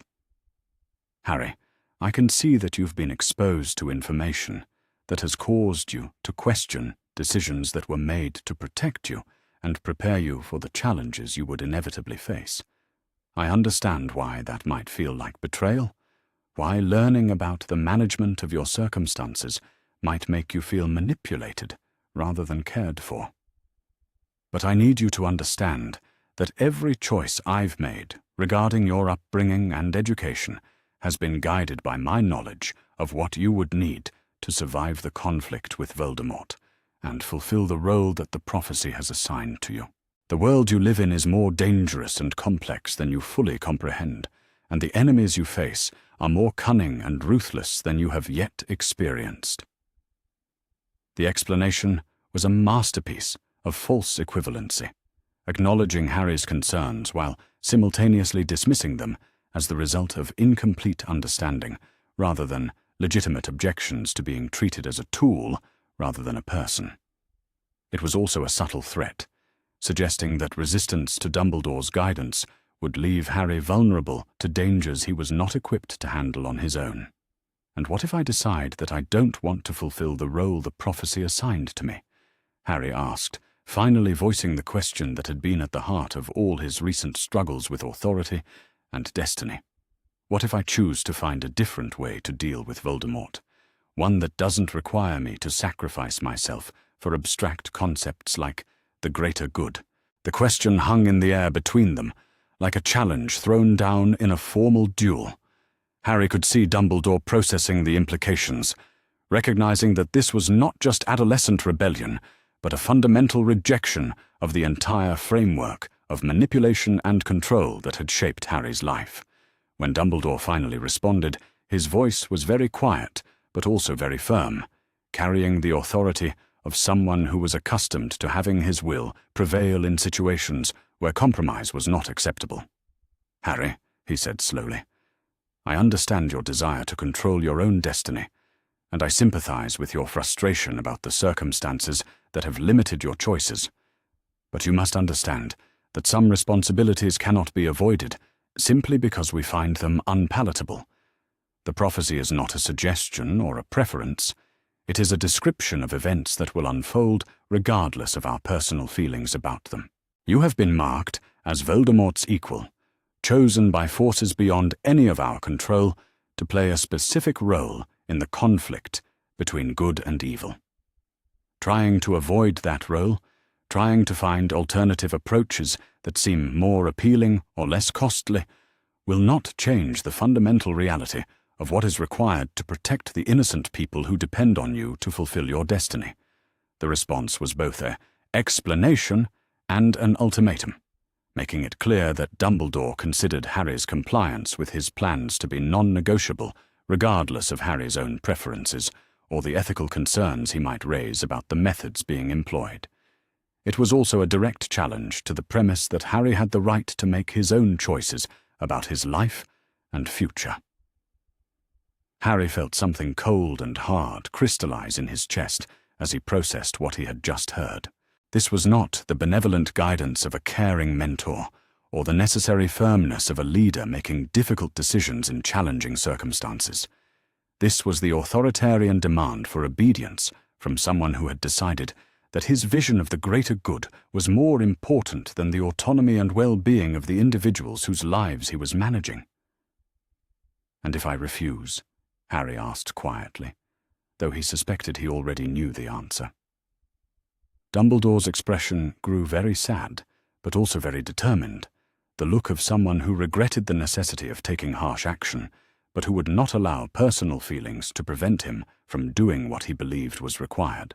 "Then I will be forced to take steps to ensure that you are protected from the consequences of decisions that would endanger not only yourself but everyone who depends on your willingness to do what is necessary," he said, with the kind of gentle finality that made clear this was not a negotiation, but a statement of intent.